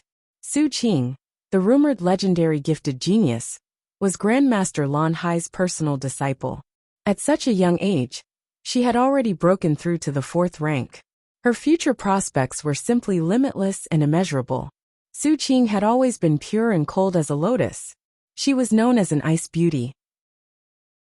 She would never berate a servant but would kill people. She would show no mercy when killing people, and her methods were savage. As a result, the servants' fear of her in their minds was even deeper. Su Qing was dressed in a light green, unadorned skirt which clenched at her slender waistline. That exquisite little face had an austere expression. Her long, shapely eyebrows wrinkled. Evidently, she was not in a very good mood. Second older sister. You finally came. Boohoo boohoo. Seeing Su Qing, it seemed as if Sushi immediately got a backbone. Just a moment ago, both of her eyes were hazy with watery mist due to having received a fright. But now, they suddenly had 2 sparkling and translucent teardrops sliding down. She held on to Su Qing, sobbing and unable to say a word. but was furiously pointing at Su Luo. She was still sobbing spasmodically, though she also complained in a loud voice. Second older sister. Quickly avenge me. Su Luo, this slut wants to kill me. Su Qing tenderly wiped away that string of teardrops on Su Shi's face, saying with a bland tone of voice, "Foolish girl, you can't even defeat a good-for-nothing. You are an expert at bringing disgrace to father and mother. Now see if afterwards you still dare to be lazy." The corner of Su Luo's mouth hooked into a shallow, secretive, ridiculing smile. These words spoken by Su Qing were very interesting. She said that Su Shi specialized in bring disgrace to father and mother. This completely did not take her, Su Luo, to be part of the family. However, it was also correct, in Su Qing's innocent lotus flower-like eyes that were pure and icily arrogant. How could it turn out to have a sense of Su Luo's existence, since she was a good-for-nothing? Chapter 307. Returning to Su Manor, 7. As expected, after placating Su Shi, Su Qing's pair of ice-cold beautiful eyes were like sharp swords hurtling towards Su Luo. She used a scrutinizing gaze to cast a quick sidelong glance at Su Luo. With an impassive expression she frowned and said, "You are that Su Luo? Don't know what advice second older sister has." Su Luo inscrutably met her probing gaze. Su Qing cast a cold glance at her. It was quite clear that she still hadn't placed Su Luo's existence in her eyes. She merely gave a light but cold snort. "Didn't expect that you girl was able to conceal it so deeply." Su Shi's strength wasn't at all lacking. Able to successfully force Su Shi to become like this, then Su Luo's cultivation was definitely above the third rank. However, what was baffling was that she couldn't sense even a little bit of the spirit aura on her body. This point, Su Qing was unable to understand even a little bit. Such a negligible cultivation of mine. How could it enter a cultivation expert's eye like second older sisters? Su Luo's gaze was blasé. The corner of her mouth moved slightly, and with a smile that was not quite a smile, cast a quick glance at Su Qing. Su Qing's, that kind of arrogant aura of looking down at everything, was everywhere. Even though she already knew that Su Luo was not a good-for-nothing, still, the current Su Luo in her eyes was still the same existence as before, that of an ant. She basically didn't feel that Su Luo was worthy of her notice. Naturally, Su Luo also didn't have a good opinion of her. However, although Su Qing's expression was cool compared to Su Shi's, it was much more horrible. Even though Su Shi was spoiled, rude and unreasonable, but her strength was shown right there. In addition, all of her emotions were exhibited on her face. At one glance, you could see through its depths. In contrast, Su Qing regarded everything with an impassive expression. Her complexion was smooth and tranquil, with an apathetic expression. However, she seemed like an enigma. Nobody could guess what she was thinking. Su Qing bitingly glanced at Su Luo. The corner of her mouth moved slightly. "You actually have some self-knowledge." Her eyebrows lifted a tiny bit, and was non-committal. Su Qing coldly said, "Since it's like this, then kneel down and kowtow to Su Shi, acknowledging your mistake. Kowtow 999 times, and I will spare you from death." Kowtow 999 times? Su Qing indeed was heartless. Su Luo glanced at her with an unmoved expression. Then she coldly said, "Second older sister, you are unaware of some things. The first person that made a move to injure someone was not me, but Su Shi." Unexpectedly, Su Qing clearly nodded her head and coldly said, "She lost. Naturally I will lecture her. As for you, you must kowtow and apologize." She knew and yet still dared to be so demanding with her. It was truly two completely different standards. Su Qing was really emboldened by her backing. Su Luo laughed grimly in her heart, but it didn't show on her face as she coldly asked, "If not?" Su Qing impatiently frowned. "Since just now, you disregarded sisterly relationship and even dared to try shooting Su Shi dead. In that case, then have a taste of my dagger." She just finished speaking, and without waiting for Su Luo to respond, the dagger in her sleeve abruptly flew towards Su Luo. It targeted straight at the vital point on her throat. The dagger split the air and came like a strong wind. Didn't know how many times stronger it was when compared to Su Shi's move from before. A fourth-rank martial artist was really deserving to be called a fourth-rank martial artist. Too far above when compared to a third rank. However, a fourth-rank martial artist wasn't someone Su Luo hadn't killed before. Her complexion sunk down. A sneer flashed through her thoughts. Since Su Qing dared to strike, then today, let's have a look and finally see how difficult she was to deal with. See what kind of means and ability she had that let her be this arrogant. Su Qing made a move before her words had even faded.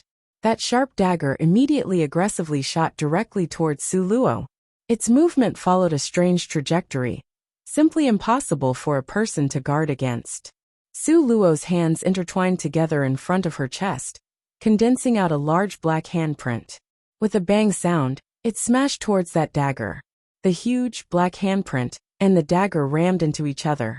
Immediately, Su Luo felt a burst of acute pain coming from the web between her thumb and forefinger. Chapter 308. Returning to Su Manor. 8. A portion of qi and blood rushed up from her chest, and Su Luo spit out a mouthful of blood on the spot.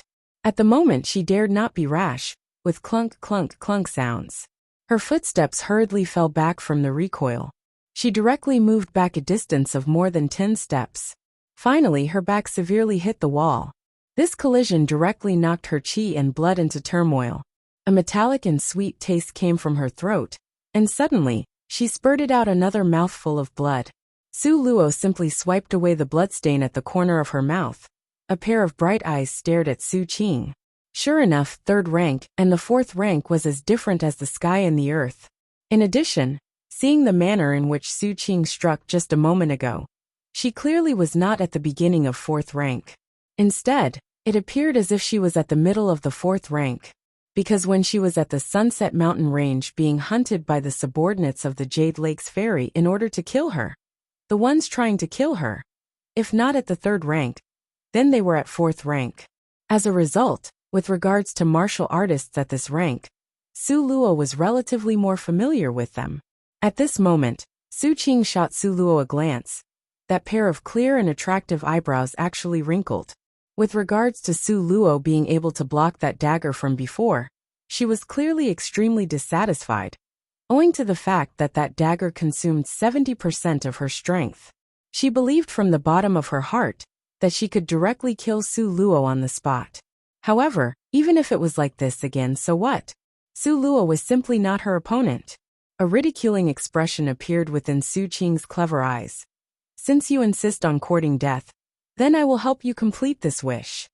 Perhaps before, Su Qing still thought that Su Luo wasn't worth consideration. She only considered her to be a disposable ant. But now, she clearly had her attention fixed on Su Luo. She didn't plan on letting her go at this point.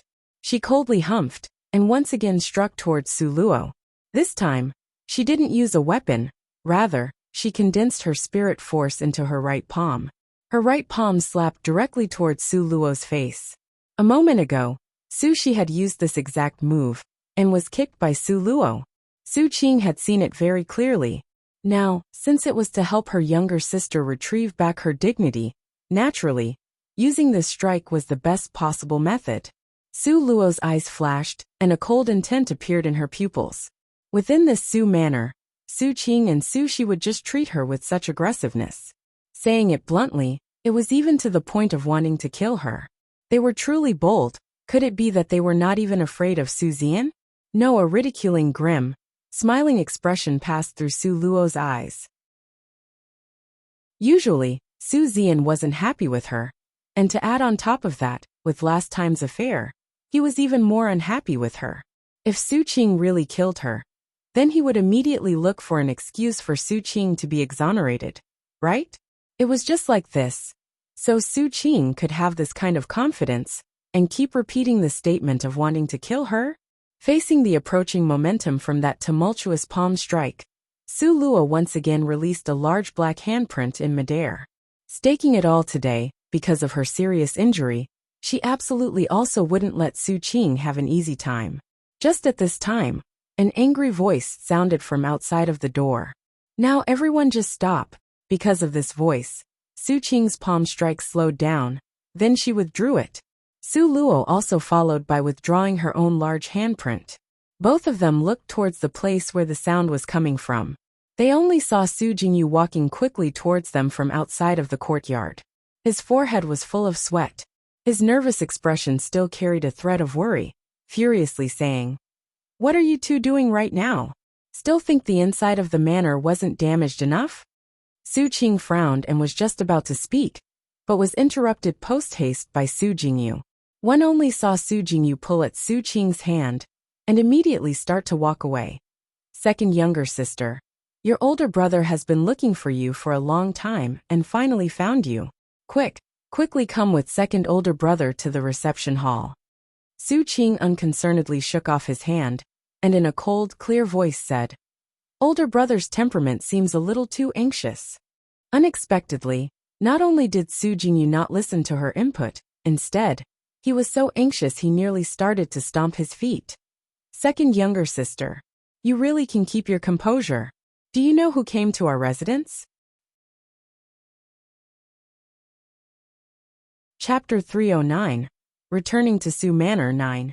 No matter who comes to our residence, older brother ought to be calm and unperturbed. You shouldn't be this worried and anxious, otherwise, how could father dare to hand over such a large place like Su Manor to you in the future? Su Qing frowned clearly. She was dissatisfied with Su Jingyu's conduct. Su Jingyu was so anxious that he almost stomped his foot. Why still be calm and unperturbed? His Highness Prince Jin. His Highness Prince Jin has come to our residence. Who? Su Qing's complexion immediately became sluggish as she gazed at Su Jingyu with a complicated expression. Who do you think it is? On this earth, can there be a second His Highness Prince Jin in existence? Su Jingyu's anxious tone carried a touch of excitement. Second younger sister, you are really too much. You and His Highness Prince Jin's relationship have already reached this stage. Why did you conceal it from us this tightly? It even caught mother and father somewhat totally unprepared. Huh? Su Qing was somewhat puzzled. Apart from last time when she found out from the venerable Beichen Ying's mouth that His Highness Prince Jin had a favorable impression of her, recently, she hadn't even seen His Highness Prince Jin. Su Jingyu was so excited that he was nearly ready to dance in circles. He happily said, His Highness Prince Jin brought over a lot of gifts, saying he heard that a small matter had happened in our manor, so came to visit with this purpose in mind. In fact, we all know that His Highness Prince Jin for sure came here in order to see you. Let's go, why waste your time with a good-for-nothing? We should go see His Highness Prince Jin now without delay. Su Jingyu disdainfully swept Su Luo a glance. Then he pulled Su Qing away and left immediately. Now even though Su Qing's face was still as cold as frost as before, however, her eyebrows and eyes were hanging low, giving off a nervous, bewildered and bashful appearance. No matter how you look, she resembled a young lady yearning for love, where would she still have a little bit of the manner of a nice beauty. Seeing older brother pulling second older sister along as they quickly left, a touch of resentment flashed through Su Shi's eyes. His Highness Prince Jin. How could His Highness, that kind of god, start to like second older sister? Even though second older sister was indeed very good. But originally, she thought that because she was marrying the crown prince, she would be the happiest and most noble woman in the world. However, compared to His Highness Prince Jin, the position of an imperial concubine for the crown prince seemed to be of little value or interest. If she was able to choose, of course she would also choose His Highness Prince Jin. But everyone knew that His Highness Prince Jin and the Jade Lakes Fairy was a couple. How could he all of a sudden fall for second older sister? No matter how much Su Shi pondered, she was unable to understand. The more she thought about it, the more unreconciled she became. Finally, she hatefully glared at Su Luo and loudly cursed. Blockhead! His Highness Prince Jin treats second older sister with deep devotion, totally infatuated. In a few days' time, second older sister will become Princess Jin. You must be dying from envy. Humph. Su Luo, with her hand on her chin in a thoughtful posture, she thoughtfully watched the pair of brother and sister as they gradually walked further away. Then, she swept a ridiculing gaze at Su Shi who was in front of her. This matter would indeed be extremely interesting. Through the disturbance Bai Chen-ing made last time, Su Qing had actually really believed that Nangong Luyan harbored feelings for her. According to her interaction with Nangong Luyan in the past few days, she never saw even a little bit of association between him and Su Qing. He simply didn't even ever bother to mention her. Inside this zigzagging misunderstanding, it was indeed extremely amusing. If Su Qing knew that this was actually merely a mishap created by Bai Chen-ing, that indeed was really looking forward to the fast change on her face. Su Luo thought up to here, and couldn't help uttering a pfff sound of laughter. Su Shi incredulously glared at Su Luo, using a looking at a lunatic expression to glare at her. You, such an idiot! Why are you foolishly giggling? Don't tell me you are not jealous or envious. That is His Highness Prince Jean, His Highness Prince Jean. Which girl in this entire world doesn't dream of being married to His Highness Prince Jean? You are still actually laughing? You are indeed an idiot.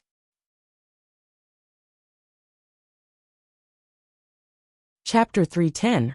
Returning to Su Manor 10. Su Luo leisurely cast a glance at her. Aren't you fooling around with the Crown Prince right now? What, you also fell for His Highness Prince Jean?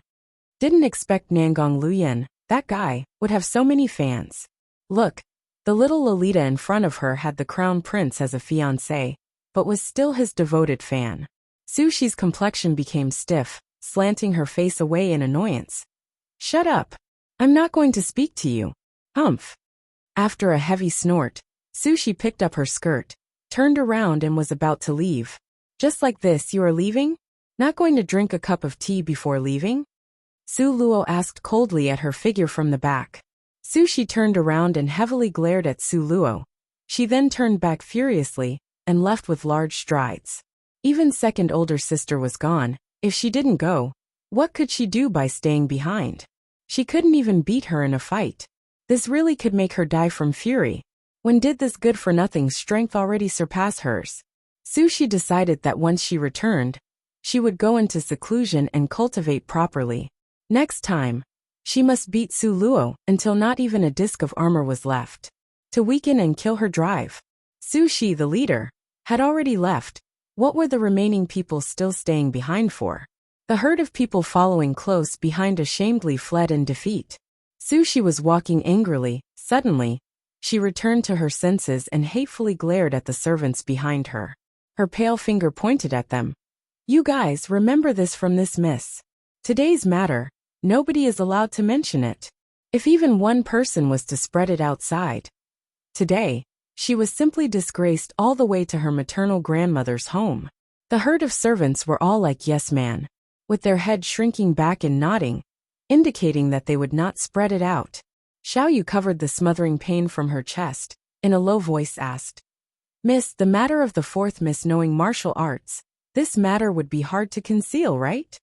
Humph.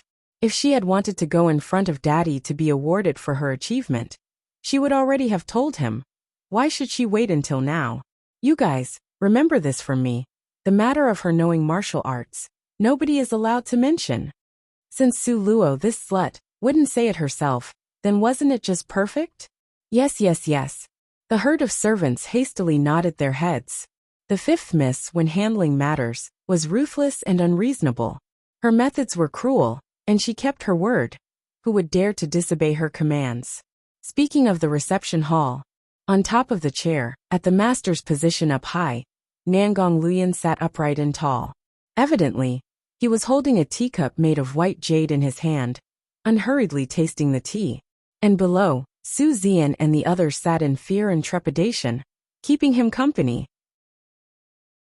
Under this oppressive atmosphere, nobody dared to even breathe out heavily.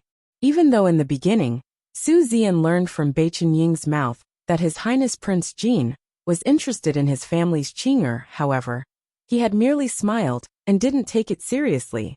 Yet he didn't expect that it would be true.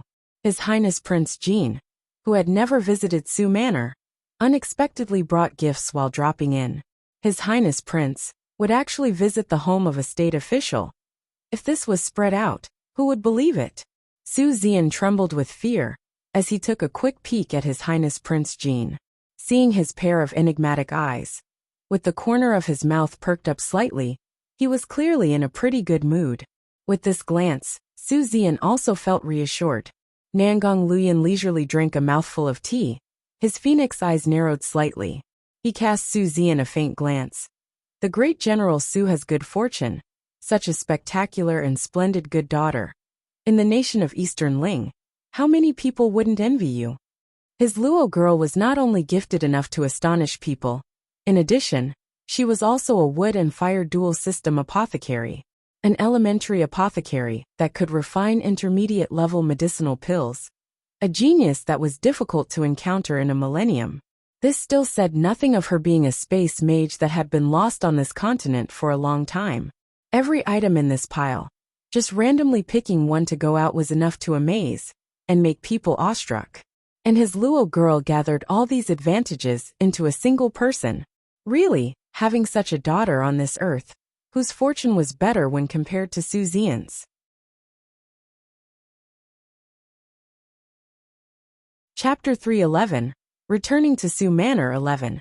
How could Su Zian think of the so-called daughter from His Highness Prince Jin's mouth being Su Luo? In his eyes, Su Luo was merely an abandoned good-for-nothing. Therefore, when Nangong Luyan said this sentence, the first person who appeared in his mind was Su Qing. Bright rays of light flashed through Su Zian's pair of eyes. He humbly smiled, accompanying him while saying, "Your Highness's praise is erroneous. Although that girl's gift is pretty good, however, compared to your Highness's, she is merely like the dust on the ground, basically unable to be compared to you." Oh, Nangong Luyan was surprised. This Su Zian, and the Lu family's elder ancestor, had one point that was really similar.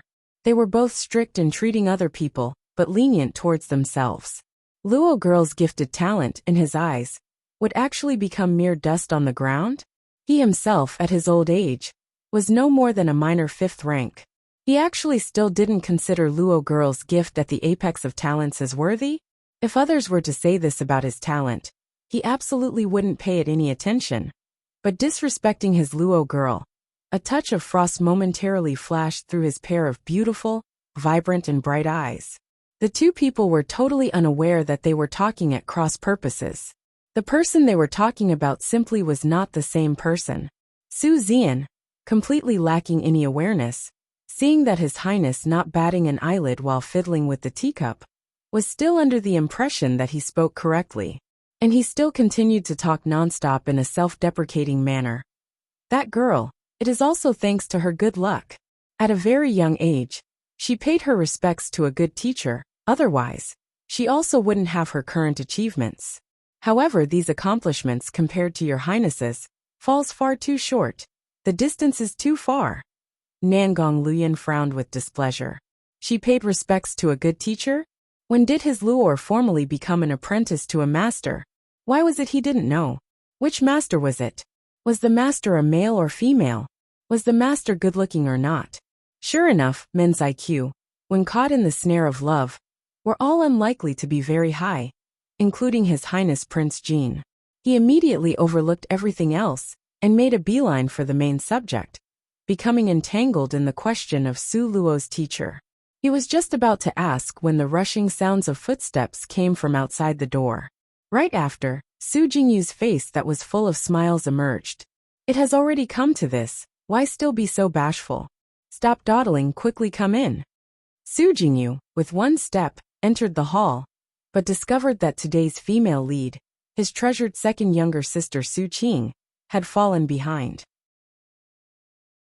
He turned his head for a look, and just so happened to see the spreading crimson on Su Qing's little face from modesty. Therefore, he urged her on with a laughing expression. Qinger, this girl, had always been cold and cheerless by nature, but once His Highness Prince Jin was mentioned, she would change entirely into a bashful young lady. It could clearly be seen how great His Highness Prince Jin's charisma and allure was. Su Qing nodded her head. Controlling the colors on her face, she gave a clear cough. She forcibly retrieved the bashfulness from her face. Only after that did she lower her head and drop her eyes to enter the hall. Once Su Qing entered, Su Zian finally exhaled a breath of air from nervousness. Okay, good, with Qinger present, His Highness Prince Jin's attention would certainly not be placed on his body, right? Su Zian relaxed a little and wiped away the cold sweat that he wasn't sure when had climbed out onto his forehead. However, Su Qing's speed was somewhat slow. She took small quick steps, every step seemingly giving birth to a lotus flower, with the posture of a graceful woman swaying gently towards His Highness Prince Jin, though her movements seemed a little stiff from nervousness. Within the reception hall, Madame Su, Su Zian, and including Su Jingyu, the three people all had smiles at the corner of their mouth when watching Su Qing. This girl was normally very cold and pure. Now at last, she also knew how to be bashful? It ought to be this way. The smile on Madame Su's face was even more magnificent. Her smiling face was like a flower. She was extremely pleased with the current state of affairs. Su Shi being able to climb up to the Crown Prince's high branch already made her very happy. Now, Su Qing's ticket, compared to Su Shi, was even more of a victory. She unexpectedly made His Highness Prince Jin feel anxious and infatuated because of her, thus consenting to lowering his noble image to pay his respects by coming to Su Manor.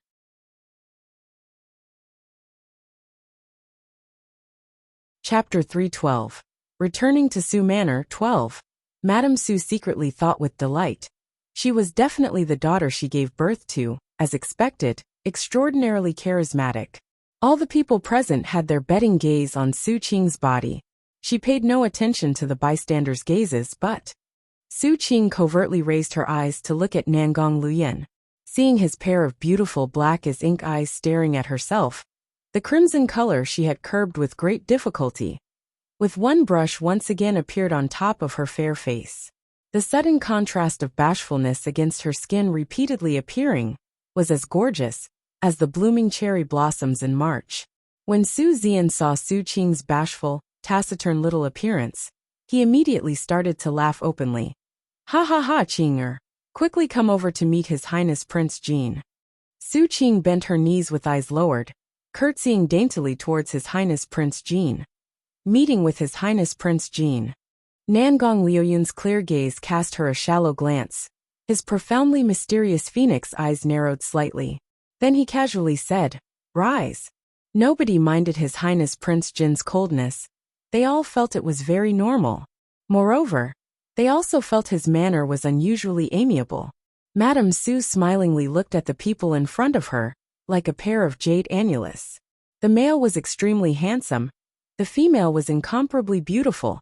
They simply were an ideal couple, a match made in heaven. There wasn't anyone else that was even more suited. Good, it was really indeed exceedingly good. The corner of Madame Su's mouth started to split open. Her face had such a pleased smile that no matter what, she couldn't suppress it. It was truly like a mother-in-law watching her son-in-law. The more she looked, the more satisfied she became. Su Zian unceasingly cast meaningful glances at Su Qing. Su Qing knew that this was her father signaling her to be on more intimate terms with His Highness Prince Jin. However, they simply were not that familiar. His Highness Prince Jin came for a visit. Shouldn't it be him that took the initiative? How could they ask her to do it?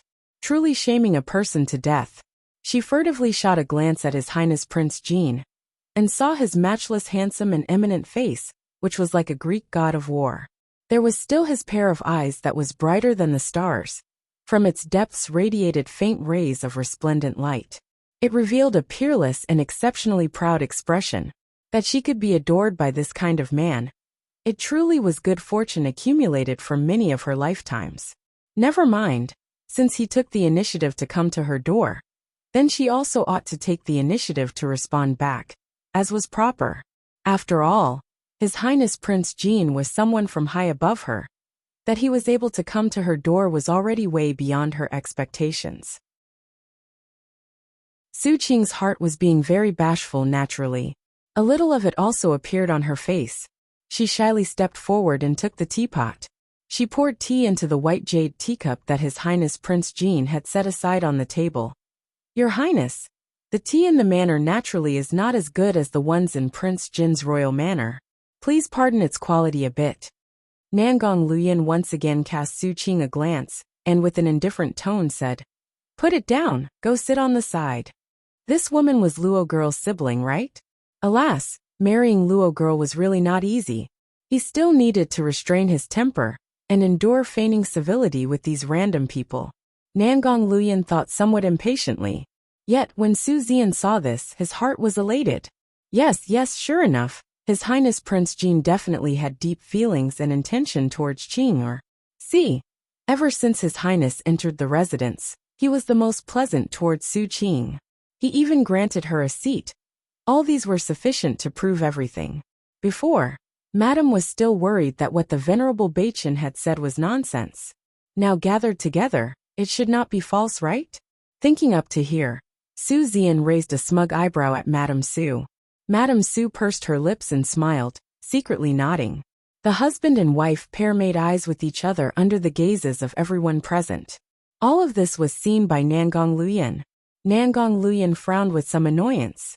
Rumor has it that the natural disposition of the great general that protected the nation was solemn, dignified and cold. Who could have anticipated that he would be this frivolous? In addition, there was that Su Qing something. One heard that she was very noble and coldly elegant. However, just now from what he saw, how was she different from those starry-eyed, infatuated, idiotic women that were outside?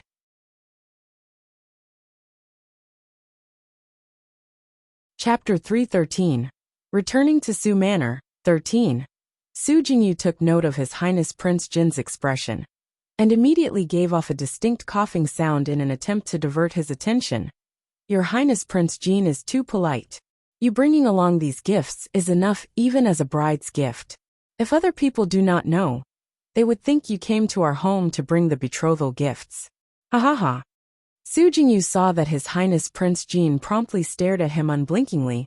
All of a sudden, he felt a little awkward and gave a forced smile. Once he finished speaking, he became aware that his words were simply too rash.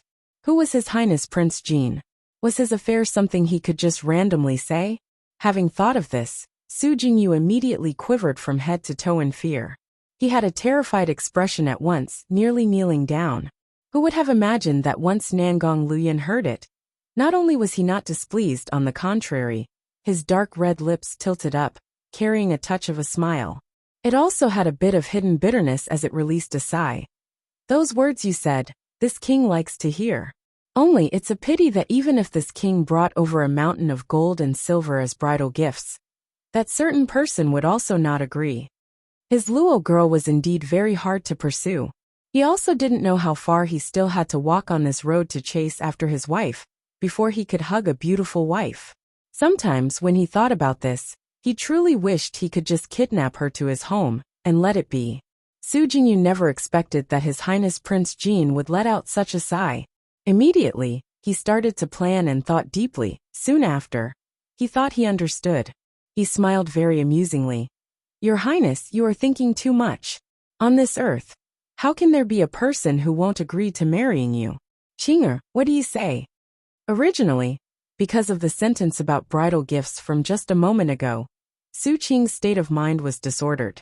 Then, encountering Su Jingyu's question, her eyes dropped low from shy modesty. Her voice was soft as mosquito. Yes, I agree. Saying this, a cloud of red flew onto her face. Both hands nervously crossed and uncrossed.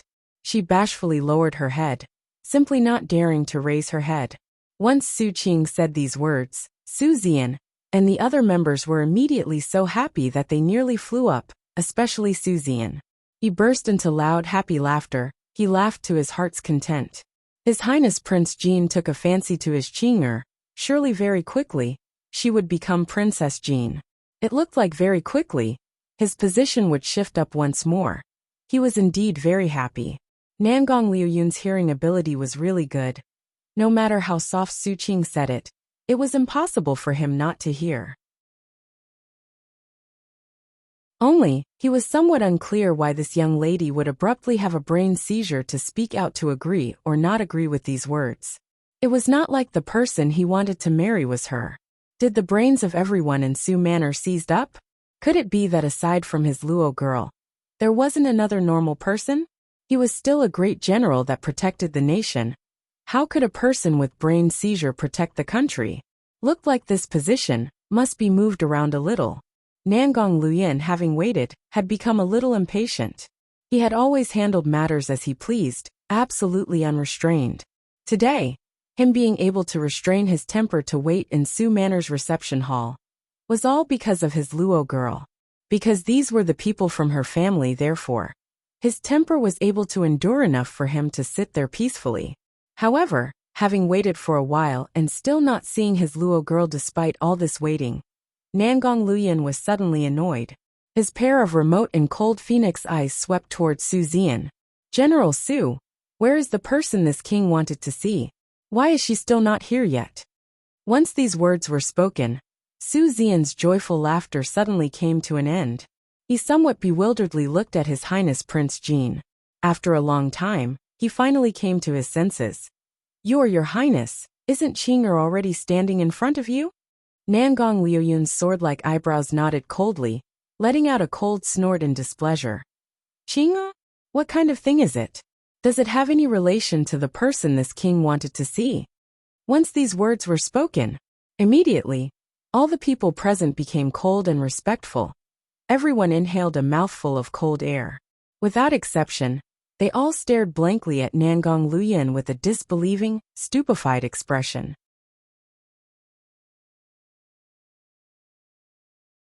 Chapter 314. Returning to Su Manor 14. However, in a split second, Su Qing's complexion became deathly white. Wherefore would she still have a trace of bashfulness?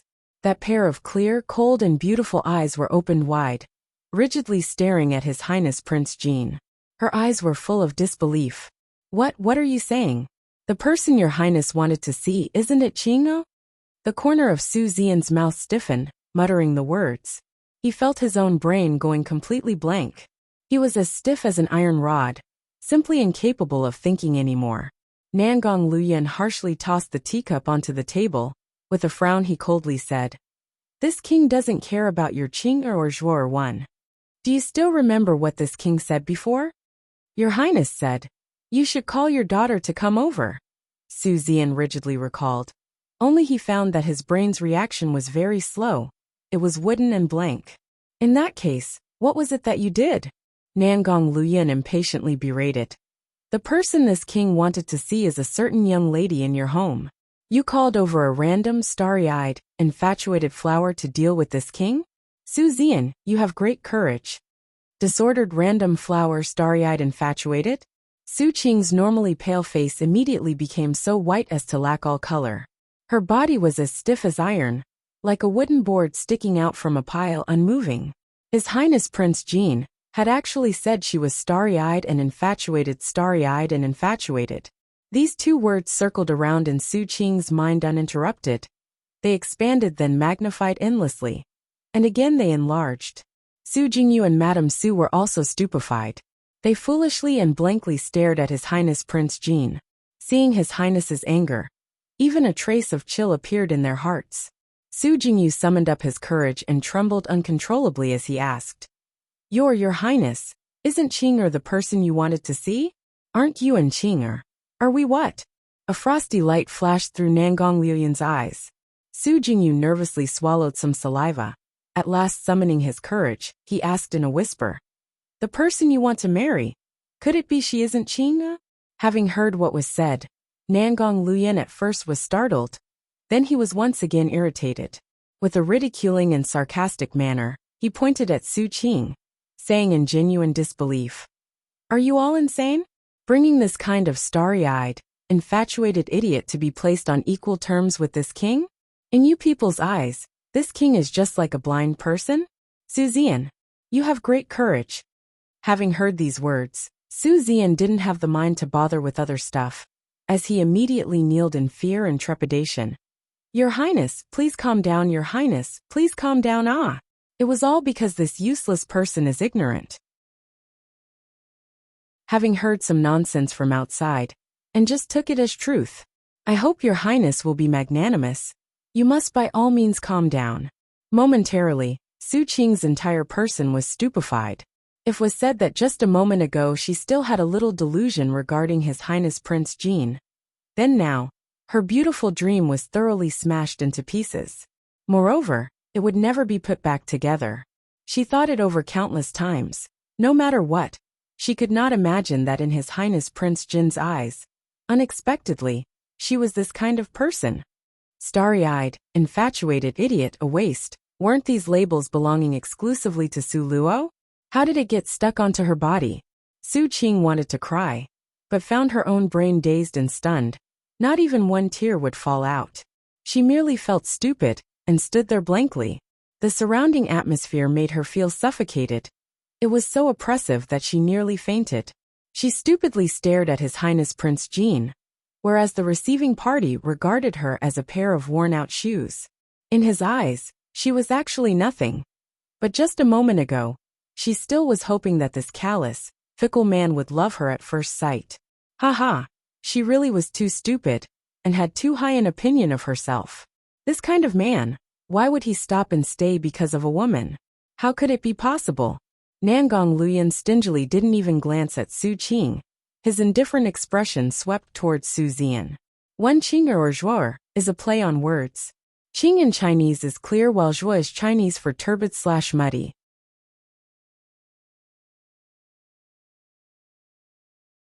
Chapter 315.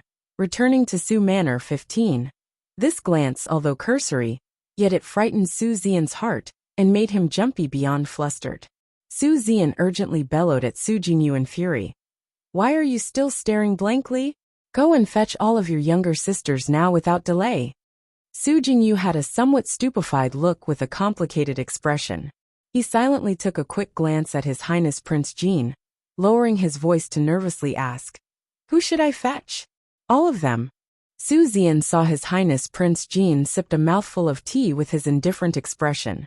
This made his heart all the more terrified.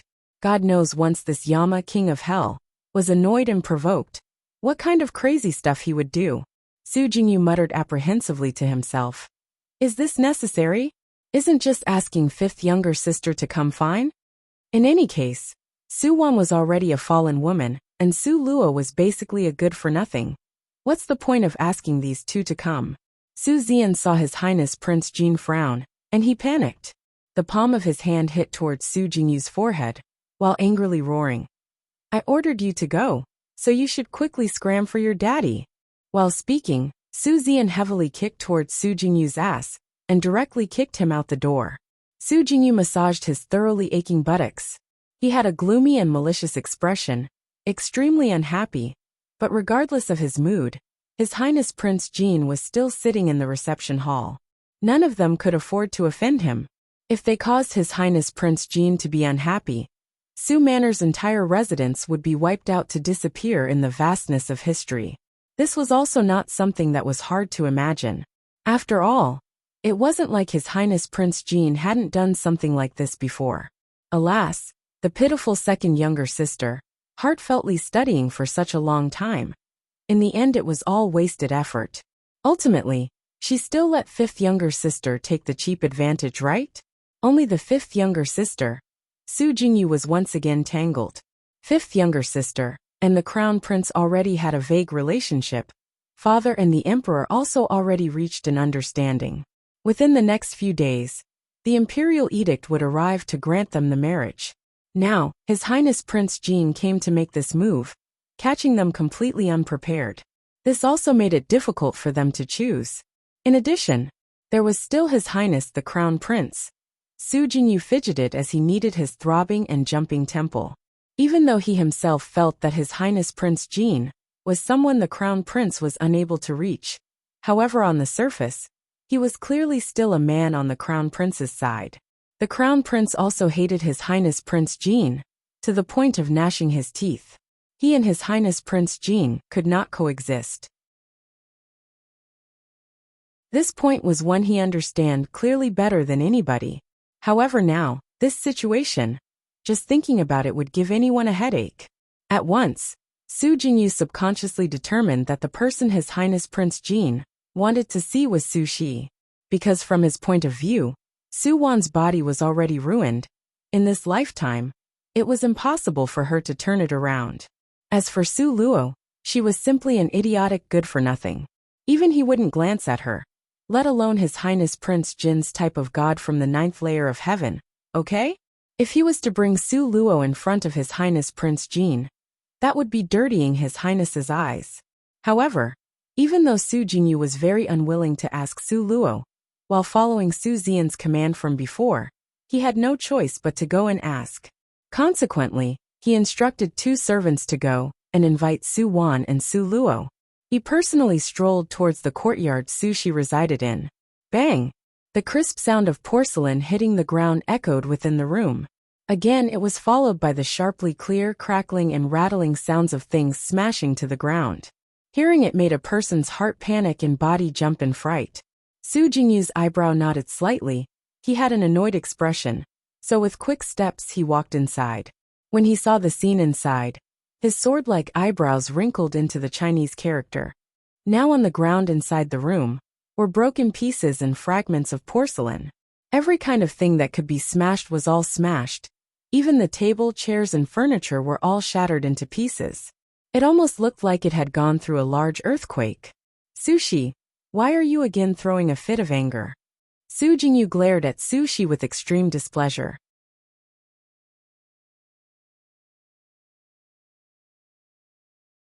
Chapter 316. Returning to Su Manor, 16. Now, the whole family was messed with by His Highness Prince Jean, until they were in terrible shape. And she was still here smashing antique and chinaware to vent her feelings. What did you call this? Su Shi turned her head around to glare hatefully at Su Jingyu. She fumingly said, You leave me alone. You go and kiss up to second older sister. She will be flying up to the top branch in the position of the phoenix. All of you should go fawn up to her. That will be good. Why come to look for me? Su Shi was pampered and spoiled since childhood by Madame Su and other enabler. She had always been unable to hold back her words. All of her emotions would be displayed on her face. Merely hearing her words, Su Jingyu immediately understood. It turned out this girl was drinking Qing'er's vinegar. Unfortunately, this girl didn't realize how difficult Qing'er's situation was right now. Su Jingyu, with both arms crossed, coldly cast a glance at Su Shi. She is your second older sister. If she can be Princess Jean, our entire family will rise along with her like the tides. Besides, aren't you and the Crown Prince exchanging flirting glances? You can become the Crown Prince's imperial concubine, and still not content? Before His Highness Prince Jean appeared, the Crown Prince is not bad. But now, how can the Crown Prince compare to His Highness Prince Jean? Can he? Older brother, you use your own conscience and speak, can he? Su Shi was very forceful, drawing closer step by step, a pair of almond-shaped eyes glaring until they was huge. Both of her cheeks were puffed up, giving off a panting with rage appearance. You are such a bad girl, indeed really crafty and unruly. Su Jingyu poked her forehead and took her hand. All right, come walk with older brother. Where to? Su Shi clearly was unhappy. With one move she shook off his hand. Reception hall. A certain someone wants to see you. Su Jingyu's smile was somewhat enigmatic. Not going. Su Shi fumingly sat on the headboard of her bed while hugging the bed's pillar with her head leaning on it. I'm not going. Not happy going. Not willing to go. Who likes it is who should go. Oh, really not going? Su Jingyu felt that teasing this little girl was extremely amusing. The messy chaos in his heart was swept clean. In any case, whether it was Qing'er or Xi'er, both of them were his younger sisters. Moreover, both of them liked His Highness Prince Jean. It was better that he as their older brother to not control so much. Yeah, don't want to go. Older brother, go quickly go. Just seeing you irritates me. Su Shi impatiently waved her hand. Su Jingyu lifted his foot and was just about to leave. When he walked to the doorway, he unhurriedly gave a sigh. Alas, His Highness Prince Jean doesn't want such an outstanding Qing'er. How could he have fallen for you, such a bad girl? Really incomprehensible for people. Fine, since you won't go. Ah. Su Shi immediately jumped up about a meter high. Her head knocked against the bed pillar. It hurt so much that tears were about to come out. However, she simply did not have the time to deal with the pain. She threw herself directly towards Su Jingyu. Her face was so excited that the muscles were trembling. Older brother. What did you say just now? What was it that you said? Nothing, I didn't say anything. Su Jingyu spread out both hands and innocently shrugged his shoulders. Older brother. Both of Su Shi's hands clutched towards Su Jingyu's neck. She looked fierce and feigning anger said, quickly speak, quickly speak. You want me to go mad from being so worked up? Su Jingyu somewhat helplessly let out a sigh. How could His Highness Prince Jean have such great charisma and allure? These girls from his family every day, each and every one of them was aloof, icily arrogant, high and mighty to an extreme. They wouldn't by anyone's account. But once they come across His Highness Prince Jean, every single one of them would curl up like a little kitten that was exceedingly cute and well-behaved. Sure enough, that phrase was said correctly. Seeing His Highness Prince Jean, they would avoid previously arranged marriages. In fact, it wasn't only these girls, even father, mother and including him, would also not dare to breathe heavily in front of His Highness Prince Jean. Right? It was clear. There was a type of people, at birth, their body had a kind of charisma that would make people acknowledge and serve them. Chapter 317. Returning to Su Manor 17. Older brother. If you don't tell me then I'll choke you to death. Su Shi's face was sullen, glaring very fiercely at Su Jingyu. She was so anxious that black smoke was nearly coming out of her forehead. Su Jingyu helplessly let out a sigh. Okay, older brother won't tease you anymore. His Highness Prince Jean really didn't fall for Qing'er. Everything from before was a misunderstanding. But the only thing that is certain is that His Highness Prince Jean really took a fancy to a young lady from our residence. Every sentence Su Jingyu said, the light in Su Shi's eyes would shine a little more. She was so excited that her little face was the crimson color of blood. Her lips were trembling nonstop. Su Jingyu spoilingly and indulgently rubbed her head. He continued to speak. You tell me, in our home apart from Qing'er and you, who else is there? That is to say, since Qing'er has already been eliminated, therefore the only possibility is you. Now do you understand? Su Shi was dumbfounded. She was stupefied for a long time before regaining her senses. The corner of her mouth cracked open into a smile. Her smile got larger and larger, more and more brilliant. It appeared as if she was so happy she became an idiot. Older brother, are you telling the truth? Prince Jean really fell for me? He really wants me to become Princess Jean. Oh heavens! Right now, Su Shi's heart was bursting in joy. She felt that the entire sky was sunny and cloudless. The whole world all of a sudden became beautiful. Of course, apart from you, who else is there? Su Jingyu said, full of zest. As far as he was concerned, these two younger sisters, no matter who became Princess Jean, he would receive the same benefit. Oh heavens, the gods are too good to me, right? Oh heavens! Su Shi happily laughed in elation. She continuously twirled around in circles inside her room, so excited that she nearly went insane. Ouch! All of a sudden, a burst of miserable yell came from Su Shi's mouth. Right after, her whole body twisted and fell to the ground. The ground was covered in broken pieces and fragments of chinaware she had thrown. Immediately, her entire butt was pricked full of numerous cuts, fresh blood seeping out. Little Su Jingyu, with an aching heart, pulled her up with a solemn expression as he scolded her. You, this girl, how can you be so careless? Does it hurt? Su Shi was still smiling. She was smiling and grinning from ear to ear.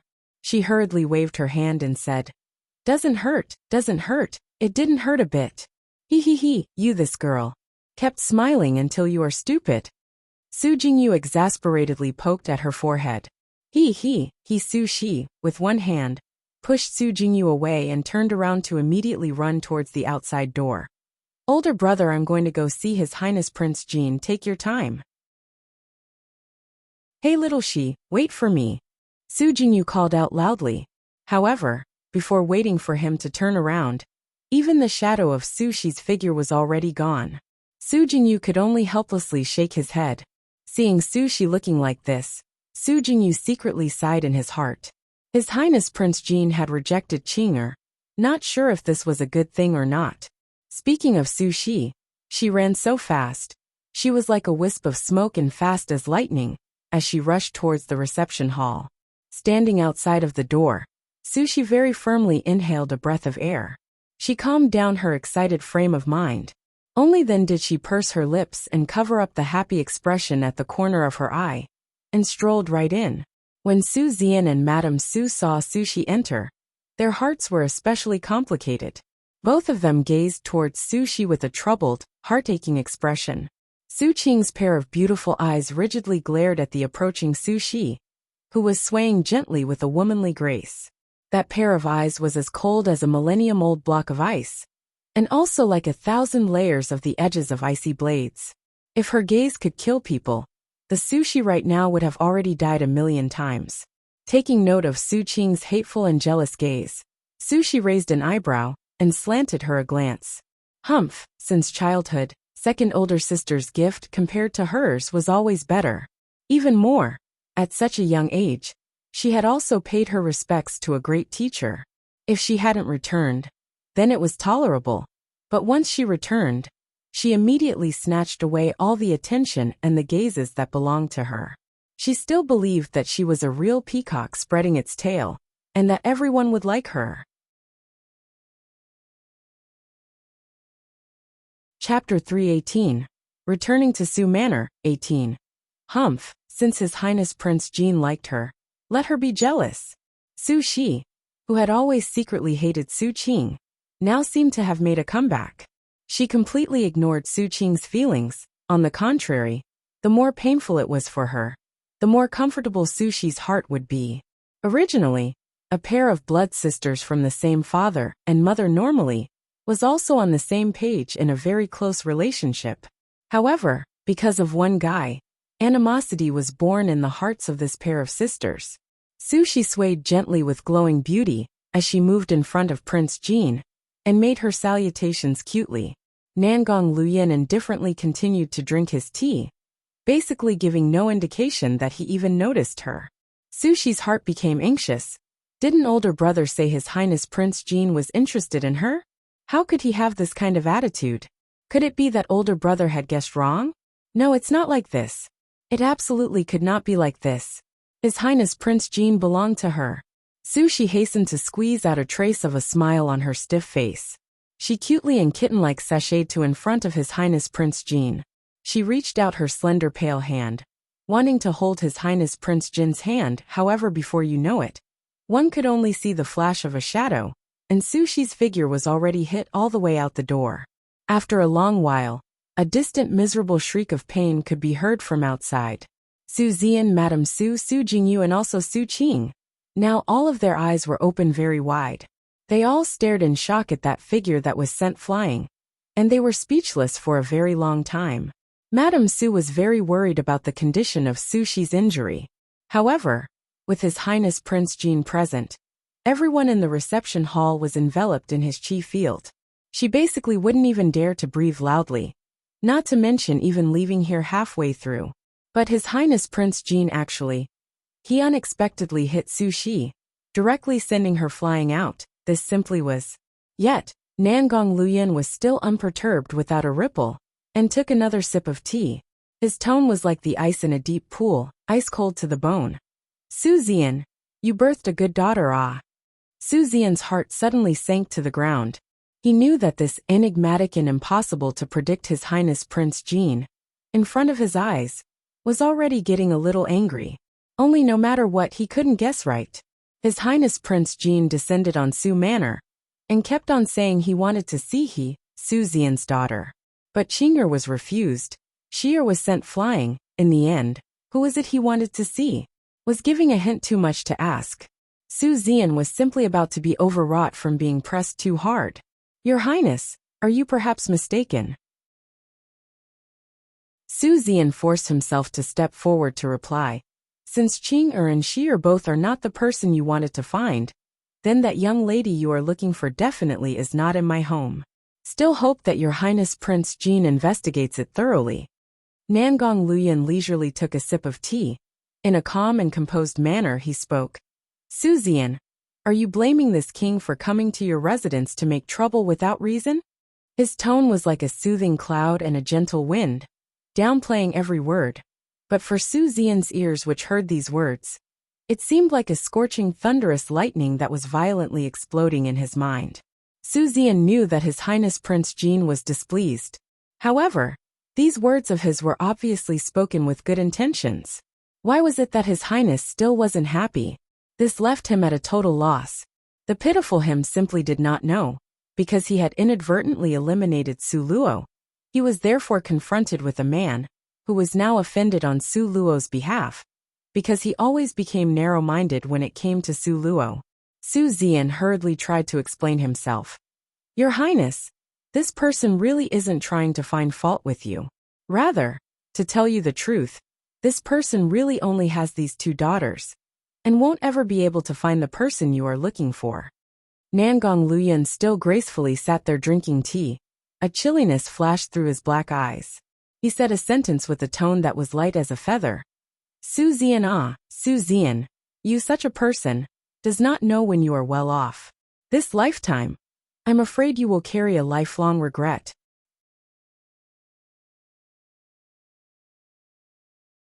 Chapter 319, Returning to Su Manor, 19. Su Zian completely did not understand the meaning in the sentence that His Highness Prince Jin just said. He looked at Nangong Luyan with a perplexed expression, hoping that Prince Jin would say something to make it clearer. Nangong Luyan peacefully sat there. The joint in his fingers could be seen, as he lightly pushed away the floating tea leaves inside the teacup with the lid. His eyes dropped slightly contentedly, saying, You really just gave birth to only these 2 daughters that are wastes. Nangong Luyan's tone, which was light as a feather, even carried a touch of smile. But in Su Zian's ears, when he heard these words, it made his soul shudder from the frost. Prince Jin called Su Qing and Su Shi wastes this point. Su Zian was unable to refute, because in front of Prince Jin's extraordinary and unsurpassed gifted genius, which person wasn't a waste? Only, what was the meaning of Prince Jin's words? Could it be he still had a worthy daughter he could bring out? Su Wan was already ruined. In this lifetime she could change her fortune. As for Su Luo, don't know why all of a sudden the scene of Su Wan tattletaling to him on that day appeared in Su Zian's mind. That day, Su Wan ran over to his study to look for him, repeatedly stating that Su Luo escaped and run away from home, that she went together with His Highness Prince Jin to Sunset Mountain Range together. Later, because of insufficient proof, it resulted in him leaving this matter unsettled. But now, suddenly, a thin line of perspiration appeared on Su Zian's forehead. Could it be that the person His Highness Prince Jin was looking for had always been Su Luo, and not Qing'er or Shi'er? No way, a giant mistake. Based on Qing'er and Shi'ers, this kind of genius, also being called wastes by His Highness Prince Jin, Su Luo, that kind of genuine good-for-nothing. How could she enter His Highness Prince Jin's eyes? This was simply a fantasy story like the Arabian Nights. Absolutely impossible, simply absurd. However, His Highness Prince Jin was overbearing with an expression that said that if he didn't hand over the person, then he would massacre everyone in Su Manor. This attitude left Su Zian with no choice but to slant a meaningful glance towards Su Jingyu. Didn't I tell you to go call over your younger sisters? Where's Luo'er? Where's Wan'er? No matter what, get those 2 girls to come over, and let His Highness Prince Jin meet them. At that time, if he didn't like them, then wouldn't this matter be unrelated to Su Manor? Then, he would be able to send off the Azura from hell, right? Today, Su Jingyu had suffered from a lot of very big shocks. First, he was certain Su Qing could become Princess Jin, but who knew that this dream would be shattered? Then, he was certain Su Shi could become Princess Jin. The result was once again that his hopes and efforts came to nothing. Instead, Su Shi was mercilessly thrown out. Now he was already stupefied, completely unable to understand the way that this enigmatic His Highness Prince Jin thought. Hearing Su Zian's loud scolding voice, Su Jingyu momentarily returned to his senses and stammeringly said, "Third younger sister and fourth younger sister's place. That place. I was afraid there wasn't enough time, so I ordered some servants to go and inform them. How about I go there at once?" Just at this time, the fragmented sounds of footsteps could be heard from outside. Everyone looked towards the doorway. Under the escort of a servant girl, Su Wan, who was in poor health, was helped inside. In the split second when everyone saw her, they couldn't help but to stare with their eyes wide open. Then they turned their eyes away. In merely a very short time, Su Wan's entire person had completely changed. Before, her body was slim and graceful like the morning dew. Although one could not say she was at the peak, but she was also a rare beauty. However now, her entire person was extremely obese, compared to her past look. It was like she had plumped up a full circle. While she was walking, the fat on her whole body was quivering. Oh heavens, was this still that slender and graceful Su-wan? Her now was basically a fat pig. It simply made people feel this scene was too pitiful to behold. Su Zian furtively looked at that aloof and remote His Highness Prince Jean. His Highness Prince Jean was as before, calmly drinking his tea. That indifferent appearance seemed to say that the person he wanted to find was obviously not Su-wan. Chapter 320, Returning to Su Manor, 20. Also, the Su-wan who looked like a fat pig now. How could she be the person His Highness Prince Jean was looking for? If His Highness Prince Jean really selected this kind of Su-wan, then it simply was that his eyes were blind. Su Zian disdainfully waved his hand. Carry her away now without delay. Looking at her is bad luck. Daddy! Immediately, tears rolled out of Su-wan's eyes. She threw off the servant girl's hand and she launched over to hug Su Zian's thigh. Daddy, save me, Daddy, every day. This daughter would only drink water, but don't know why this daughter would become this fat. Quickly, you should think of a way to save this daughter, Daddy. Su-wan really couldn't understand. She simply did not eat many meals. Yet how could this be the result? How could she change into the kind of appearance she had right now? Now, with great difficulty, she could see her father to allow her see the sky again. How could she lose this opportunity? Otherwise she really would be ruined for this lifetime. Su Zian's expression was uncertain. With a frown he said, His Highness Prince Jean is here. You give me to be quiet. People come, bring her away. Since she was not the person His Highness was looking for, he naturally would not be polite. What's even more, Su-wan, recalling the things he saw in that large fire from back then, he wished he could directly choke this daughter that disgraced him to death, and forget about it. Su-wan, with great difficulty, was able to be released. Why would she give up so easily? One could only see her firmly hugging onto Su Zian's thigh. Hearing that His Highness Prince Jean was here, she turned around and complained tearfully towards Prince Jean, saying, Your Highness, I beseech you to persuade my respectable father to invite an apothecary back to treat me. I really can't stand it anymore. I beg you. Nangong Luyan finally put down his teacup with a smile that was not quite a smile as he raised an eyebrow. This person is? Su Zian forced a smile and said, Incurring your Highness's ridicule, this person is Su-wan. My third daughter. Only a few days ago a little matter occurred, therefore people come. Hurry and bring third miss away. Under Su Zian's command immediately, a group of extremely fierce and ugly servants approached. Holding onto Su-wan's hands and legs, they were just about to tow her away. Su Manor's third miss. All of a sudden, a dark intent flashed through Nangong Luyan's mind. He unhurriedly lifted his hand. Wait! Such a soft short sentence made these monster-like servants pause. They released Su-wan, doubtfully looking towards His Highness Prince Jean. After Su-wan broke away from the control of those people, she knew even her father was also unreliable. Consequently, she staggered along, throwing herself towards Nangong Luyan, crawling and groveling on the ground. Choking with sobs, she said, Your Highness, save me. I beg your Highness to save me now. All the important people seeing this was struck dumb.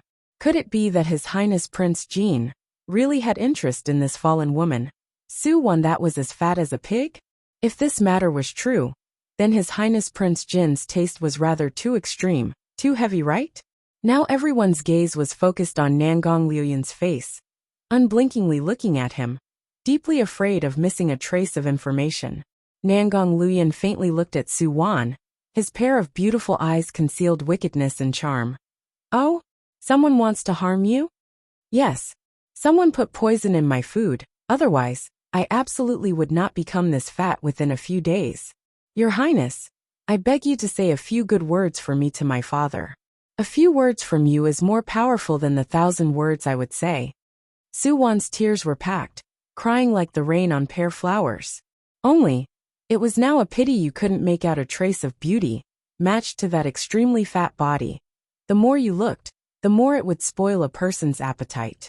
Contrary to what one might expect, His Highness Prince Jean was actually not scornful. Unexpectedly, he actually smiled. Nangong Liuyun's jointed finger at once fastened onto the loop on the armrest of the chair. He faintly smiled and raised an eyebrow. Maybe you made a mistake in some matters and received the proper punishment, right? Chapter 321, Returning to Su Manor 21. No, not possible. Suddenly it seemed as if Su-won had thought of something. And immediately, a thread of maliciousness flashed within her eyes. It's Su Luo for sure. It is that little slut who poisoned me. Besides her, there's no one else. When talking about hate, in this lifetime, the person Su-won hated the most precisely was Su Luo. In that moment, Nangong Liuyun's eyes were narrowed like a sharp blade. Immediately, the surrounding atmosphere seemed to have condensed into frost. A gust of cold air began to surge up from the soles of all of their feet. What's going on? At this moment, everybody in the reception hall was looking at each other in dismay. Why was it that all of a sudden, within the reception hall, the temperature seemed to have dropped a lot? It was a whiff of killing intent that was like a double-edged sword suspended over the top of their heads, making them feel as if they were all on tenterhooks. Nangong Liuyun was still gracefully sitting there as before, with a tone that was as light as a feather carrying a trace of his amiable manner. You said it is. Su Luo. His voice was gentle and languid, extremely pleasant to hear, and had a nobleness that was hard to reach. Only it was just that people familiar with him knew. His Highness Prince Jean was about to start a carnage full of bloodletting. Yes, it is definitely her. At that time, she harmed me by destroying my reputation. Now, she still poisoned me until I became fat like this. Such a cruel heart, and a very malicious woman. Su-won was so furious that it made her look sinister and nearly insane. Nangong Liuyun suddenly smiled. That smiling expression was even more gorgeous and resplendent than the cherry blossoms in March. He let out a faint sound in agreement, and pondered with his chin in his hand. He unhurriedly and deliberately said, Indeed, as fat as a pig. Oh, not so. Wouldn't this appearance be an insult to pigs? Once these words were spoke, Su-won was immediately startled. She stupidly gazed at His Highness Prince Jean, and was somewhat uncertain whether this person, the rumored legendary omnipotent His Highness Prince Jean, was standing on her side or not. The words he said were truly cutting, not sparing her feelings even the littlest bit. Nangong Liuyun leisurely fished out a single brown-colored medicinal pill, and shook it in front of Su-won. Anyway, isn't it just the condition of getting fat? The medicinal pill to detoxify it. This king has it right here, what? Immediately, Su-won's pair of eyes gave off excited lights of extraordinary splendor. She had a very surprised and ecstatic expression as she stared at that piece of detoxifying medicinal pill. She looked like a dog entirely fixated on a bone, with an unusually devout manner. This is the exact antidote. Su-won was so moved that her lips were trembling. Nangong Liuyun's tone was very soft and gentle, also carrying a touch of smile. That's right, this is the exact antidote. It's just that after eating it, there is a very minor side effect. What side effects?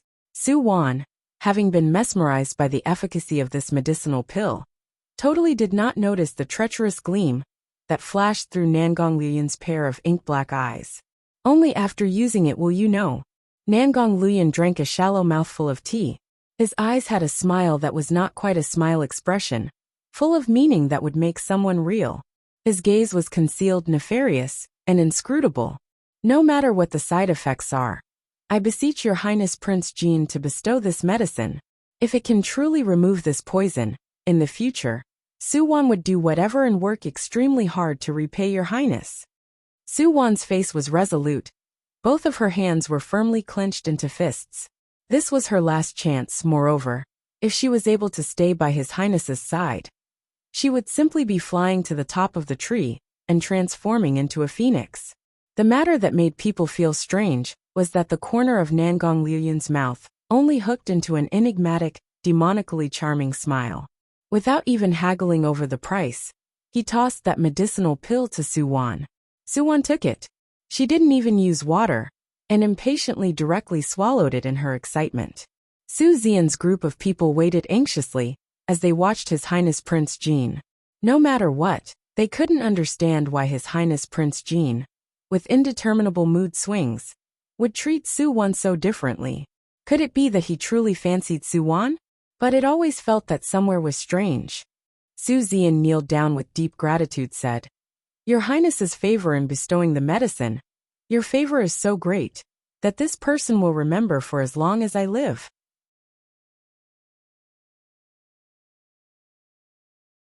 Chapter 322. Returning to Su Manor. 22. Nangong Luyan carelessly waved his hand, stopping Su Xian's false words of courtesy. A weird and sly smiling expression appeared on his mouth. General Su really will remember this as long as he lives. It's just that words of thanks for this king are not necessary. Su Xian was even more confused. In the end, what was His Highness Prince Jin playing at? But speaking of Su Wan, once she ate the medicinal pill, afterwards, the effect of the drug very quickly appeared. The body that was originally as fat as a pig became like a punctured balloon. In front of their eyes, it very quickly slimmed down. In less than a quarter of an hour, the fat across her whole face and all over her body, without exception, actually disappeared without a trace. Once again, she regained the beautiful, slender body from before. Unexpectedly, the skin on her face was even better than before, exquisite and glossy. Her skin was like amber. Within the reception hall, everyone was watching this scene with a mystified expression. They were speechless from amazement. His Highness Prince Jin had carried this medicinal pill on his body, and also just gave such a treasure of a medicinal pill to Su Wan. Then, Su Wan was the person His Highness was looking for? A complicated emotion flitted across Su Xian's heart. If he knew that the person His Highness fancied was Su Wan, before, no matter what, he would not treat her like this. Only, now there should still be time to remedy it. Having thought up to here, Su Xian squeezed out a trace of a smiling expression on his rigid face. Smiling towards Su Wan, he said, "Why haven't you quickly gone to thank His Highness? If His Highness hadn't bestowed the medicine, the rest of your life would have been ruined. Yes, Wanner, from now on, you should properly follow His Highness. You are not allowed to be mischievous again." The corner of Madame Su's mouth squeezed out a stiff smile. Her smile was very unnatural. Su Jingyu also gave a forced smile and stepped forward to curry favor. "Third younger sister, in the future when you are living a good life, don't forget your older brother." "Oh." Su Wan arrogantly swept them a glance. These people, when she was down and out, they kept hitting her when she was down. They were even wishing that she could have died earlier. Now that they knew His Highness adored her, each and every one of them actually came over to fawn on her. Humph. They thought that she could still forgive them? Su Wan haughtily raised her chin, and with a few steps, she walked to Nangong Liuyun's side. Then she said in a cute and clever voice, "Father, daughter is already His Highness's people. From now on, matters in Su Manor doesn't have the least bit of relation to me." No matter what, Su Xian also did not expect for her to say this kind of stuff in front of everyone. Originally, he thought that although Su Wan would have some resentment in her heart, still, she had been brought up in Su Manor for more than 10 years after all. Overall, she should have some feelings, but he never thought she would repay with such ingratitude. Su Xian's expression, in a split second, had threads of anger. "Wanner, what are you saying? Also quickly come over here." "I won't," Su Wan said with the confidence of being right, and stood by Nangong Liuyun's side. She arrogantly and bossily glared at these people that had once turned their backs on her. A malicious light appeared in her eyes. What made people baffled was that regardless of what disturbance occurred in his surroundings, Nangong Liuyun only indifferently sipped his tea, completely lacking any interest in interfering. Was he indulging Su Wan, or simply that he couldn't be bothered enough to care? Because they couldn't grasp His Highness Prince Jin's attitude, therefore, Su Xian's heart had some misgivings, so he wouldn't dare to go up and forcefully pull Su Wan. His face blackened, but he could only furiously yell, "Su Wan, don't forget that no matter what, your last name is still Su." Su Wan saw that just now, when she said she was His Highness Prince Jin's person, This sentence, His Highness Prince Jean did not refute it. This gave her inexhaustible confidence and faith. One could see her sneer grimly repeatedly. Last name is Su? You think I would really want such a nauseating family name that makes people sick? Su Wan, you are extremely daring. Don't tell me you are not afraid of being disciplined by the family ancestors? Su Jingyu didn't expect that once Su Wan got power, she would immediately not recognize people. Thus with a cold face and a furious tone he yelled.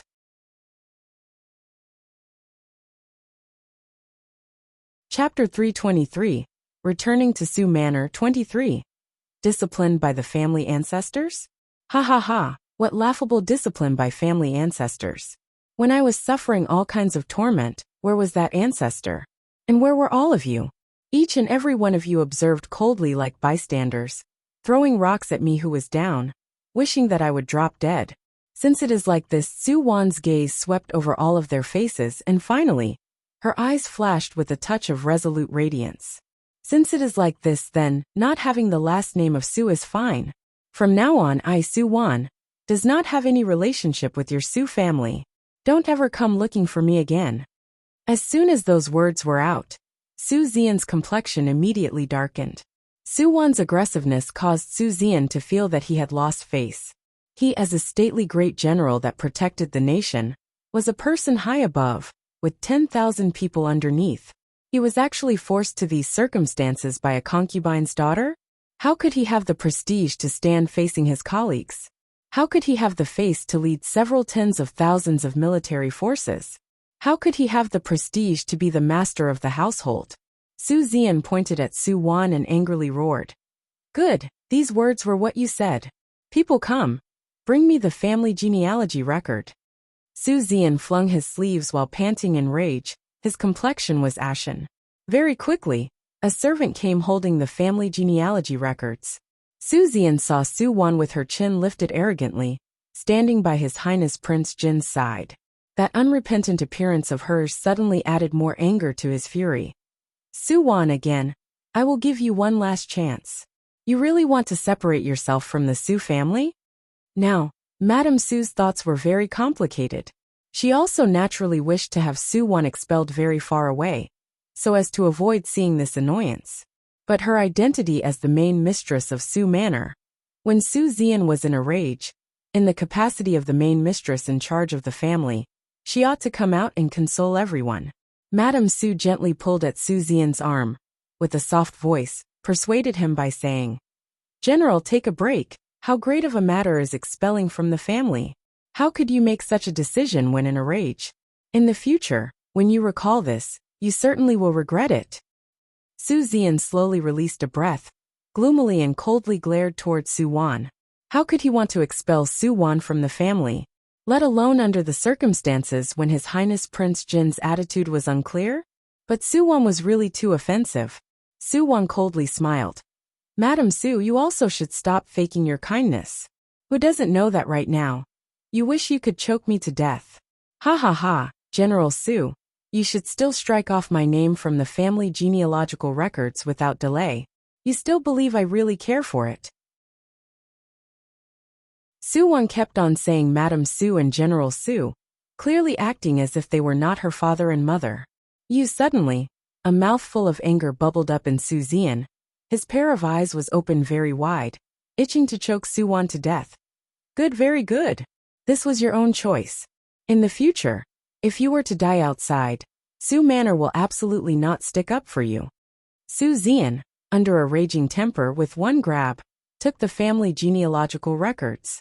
On Su Wan's page, he crossed it off with dense brush strokes again and again, eliminating her name thoroughly from the family genealogical records. In the course of this process, Su Wan continued to lift her chin up in an icily arrogant manner. She cast sidelong glances at these people that had stepped on her with the soles of their feet. No, still missing one. Su Wan was very dissatisfied with this. Now once again, the sounds of footsteps could be heard from outside. The servants lifted up the curtain, and people could only see a young woman with delicate and pretty features walk in from outside of the door. One only saw her body covered in a light green muslin dress that swept the floor like a circling butterfly. Her beautiful, Jet black hair was tied up with a light-colored ribbon. Her face was not covered with cosmetics, but was fresh, clean and quite moving. Her pair of eyes was like water, with a clear and natural light gaze. Her stride was steady with a natural and relaxed bearing as she slowly walked over. It gave people a kind of fresh, clean and quick-witted impression that illuminated her brilliantly. This person was not an outsider, she was Su Luo. She saw everyone and her mouth burst open into a shallow, indifferent smile.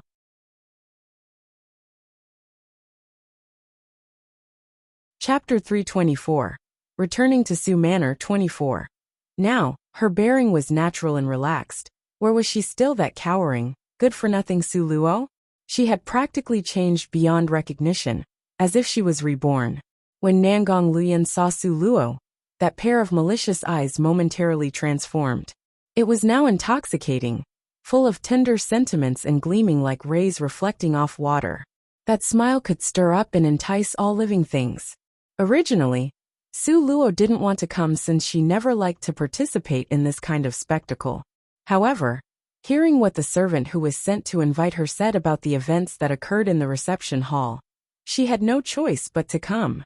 If she didn't come, who knew if Nangong Luyan would directly draw up an engagement contract with her cheap father and send her away with the agreement, okay? This kind of thing, she could only control it well if she was personally at the scene. Seeing Su Luo come over, the corner of Su Qing's mouth hooked up coldly. When Su Wan saw Su Luo, the hatred in her eyes was very obvious. Without waiting for others to speak, she suddenly took a big stride and rushed towards Su Luo. She raised her slapping palm high. "Slut, you still dare to come? I'll kill you." However, confronted with a first-rank Su Wan, Su Luo effortlessly and easily turned sideways and was able to avoid her. Still remember that the last time when she fought Su Wan, she didn't even have one iota of spirit power. But her now was already a third rank. Really, after a lapse of 3 days, she made people sit up and take notice. Su Wan didn't expect that she couldn't even hit Su Luo, making her so angry that she stomped her foot. "If you have the ability, then don't run. Today, I simply must kill you." Su Luo, with both hands holding her arms, sneered while casting her a sidelong glance. "Want to kill me? Just based on your skills?" Su Wan wanted to kill her now.